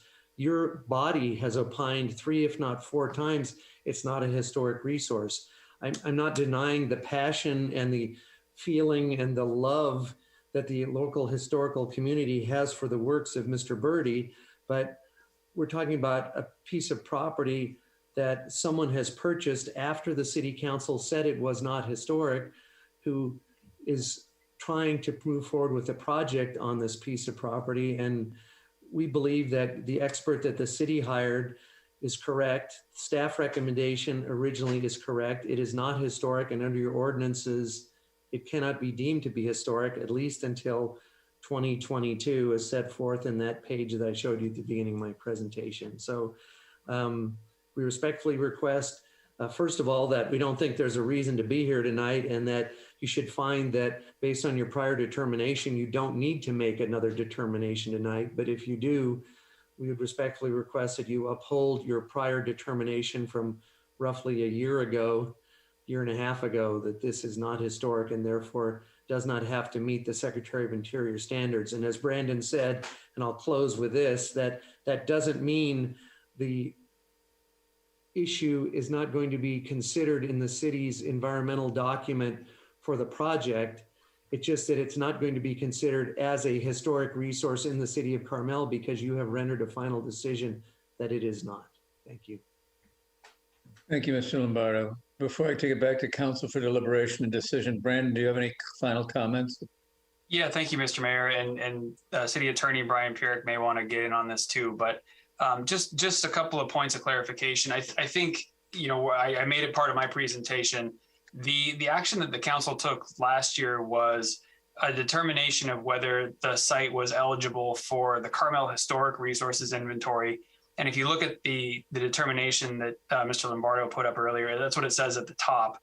The basis of that determination is whether or not it's eligible for the Carmel Historic Resources Inventory. As I mentioned earlier, there's three registers. You have national, state, and local. So while it is true that the city of Carmel said that it does not qualify for the Carmel Historic Resources Inventory, that doesn't take it off the books and possibly for the state register. That is why it went to the Historic Resources Board. As I mentioned earlier, state law, Sql, which is state law, states that if it's eligible for the California Register or if it's listed, but in this case, it's only eligible, it must be treated as a historic resource. Those are the letters of the law under 15064.5A1. It has to be treated as a historic resource. So with that in mind, our city code grants authority to the Historic Resources Board to review, approve, deny determinations of consistency for things involving historic resources. So we have to follow state law.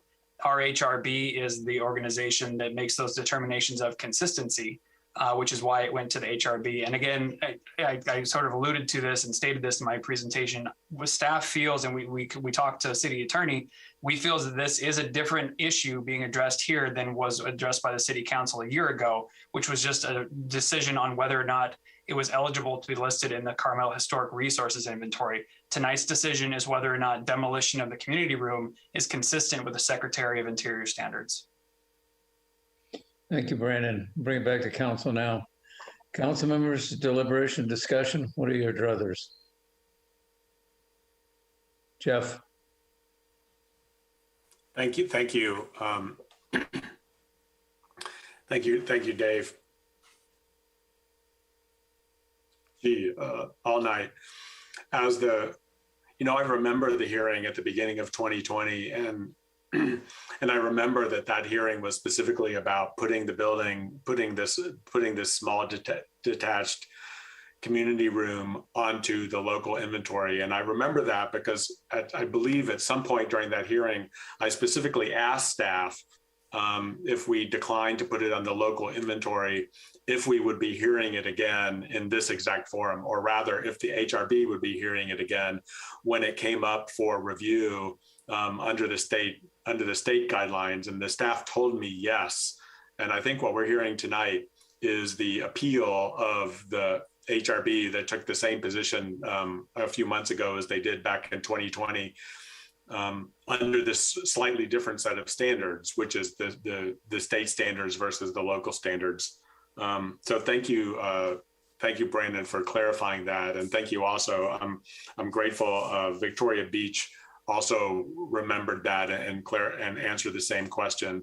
I did want to address a couple of things that struck me in Dr. Kirk's letter at the bottom of page 1.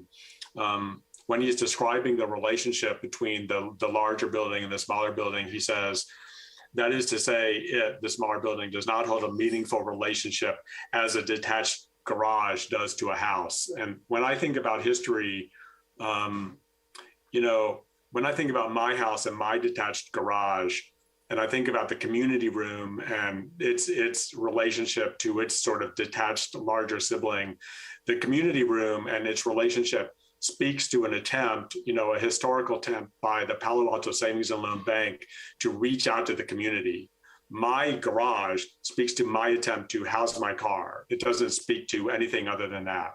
And I think when I think about the relationship between the businesses and the residents in town and the way that the Palo Alto Savings and Loan, built this room specifically to reach out to the community in town, that is important to me. And it symbolizes, just like the artistic background of this artistic history of Carmel, it speaks to what Carmel should be about, this smallish bank reaching out to the community. Dr. Kirk continues a sentence later, and he says, a very, very, very small number of savings and loan have an associated community room. And again, rather than denigrating, the importance of this community room, we have here a small pristine example of something that is very rare across the universe of bank buildings. And to me, that makes the community room even more significant. It does not make it less significant in terms of its appearance, in this complex. Here's an architect in a bank that did this thing that's unusual and turned out into this architectural design. I think that Don Goodhue was talking about the spatial relationships between the two buildings, and I think that that's important. For all the reasons that I just talked to. The only other real comments I would have are, I do think the council does owe. I think about this an act of somewhat deference to our lower commissions. We saw that a couple of months ago when we deferred to the planning commission on that detached ADU and on the failure to renew a permit. So I think that we have precedent, and I think it's a good practice to sort of defer to the lower commissions that have expertise in these areas. And finally, I think it was also Mr. Hood that brought up, Thomas Hood, that brought up the fact that the AIA, our local group of architectural experts has stepped out for the first time in, a few years and taken a position on the historical value of a building. We have experts in this community, and we've heard them speak. And so I will be voting to deny the appeal based on everything that I've said so far. Thank you, Jeff. Others?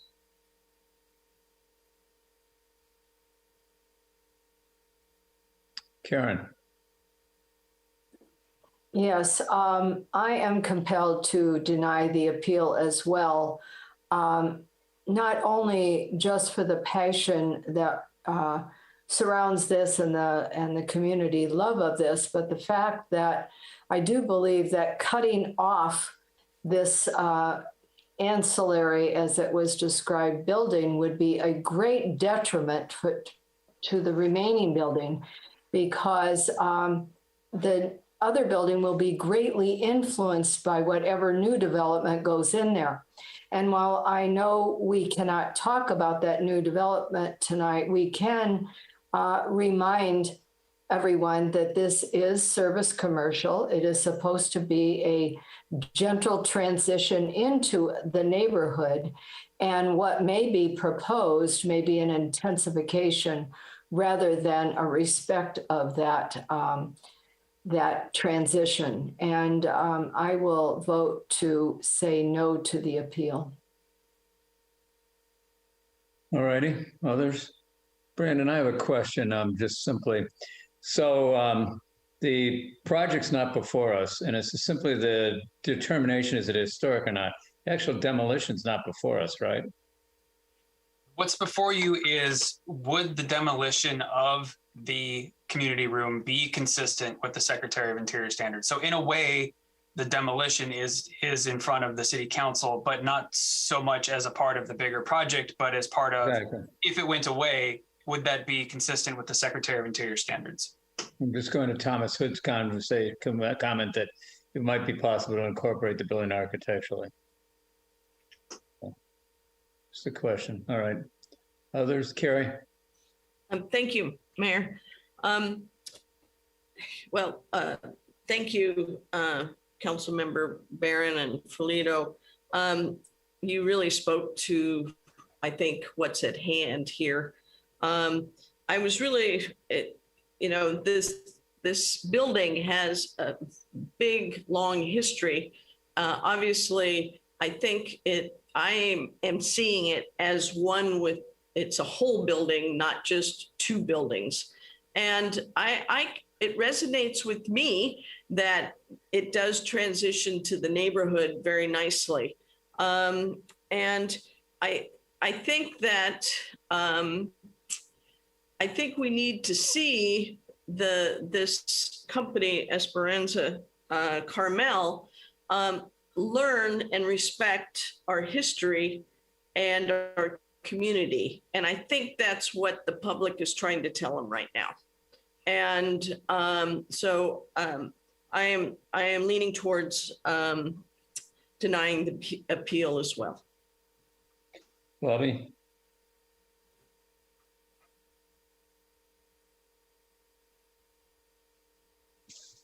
Can you hear me okay, Mayor? Yeah, we can, Bobby.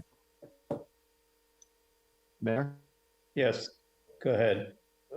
Hold on. Okay, sorry.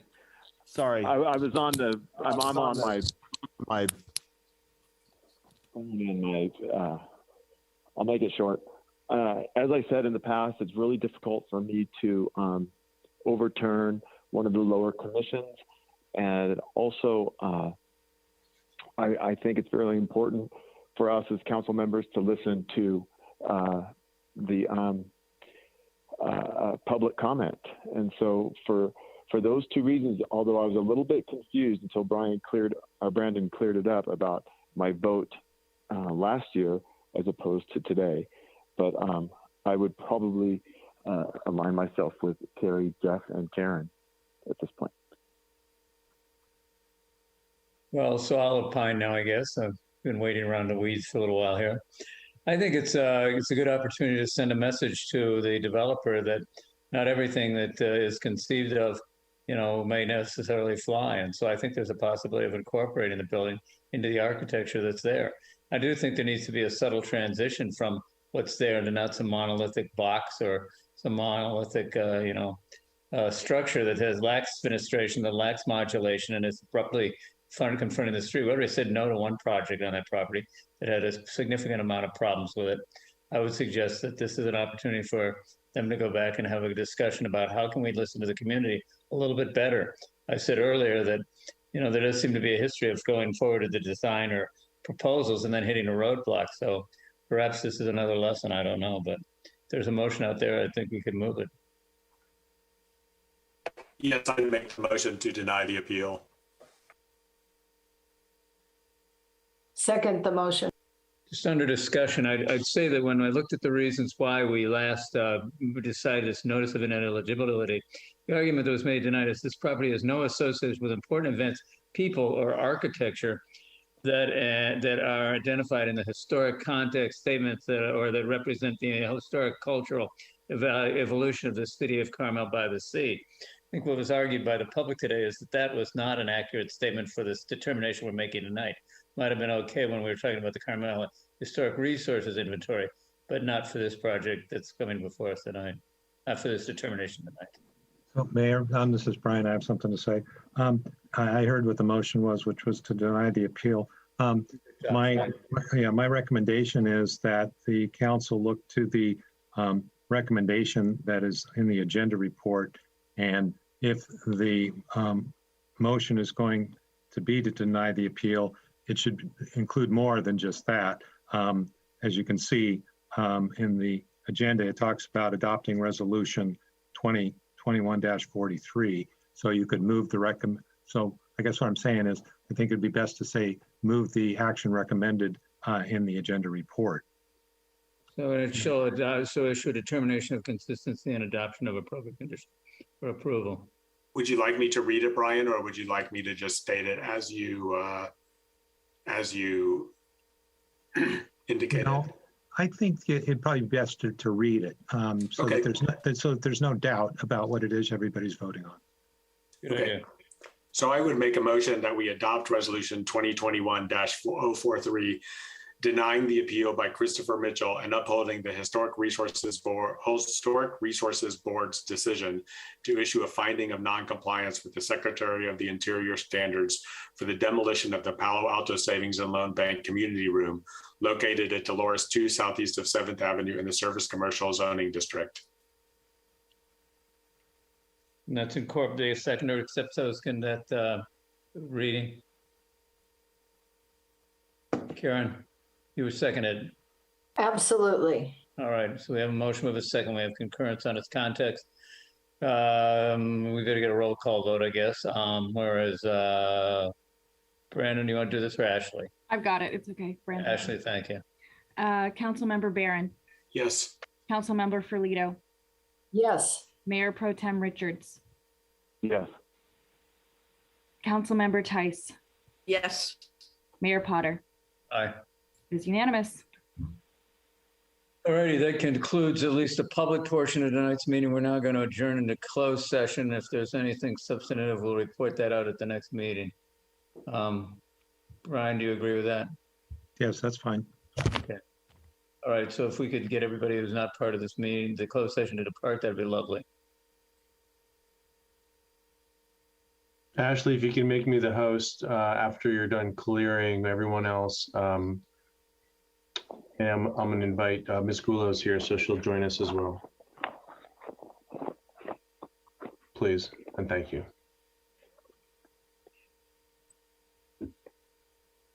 Actually, it looks like you actually have two accounts. I made one of your two accounts the host because I was the host. So you might need to switch over to the other one in order to. Yeah, I've got it. I'm getting people out who I think wandered off from their computers. Okay, bye everybody. I don't know. Wandered off from their computers, how dare they?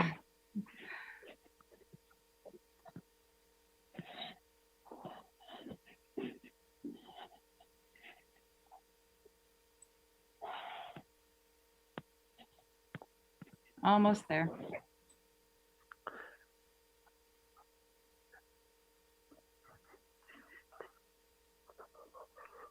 Is that phone Bobby? Yes. Yeah, 5427.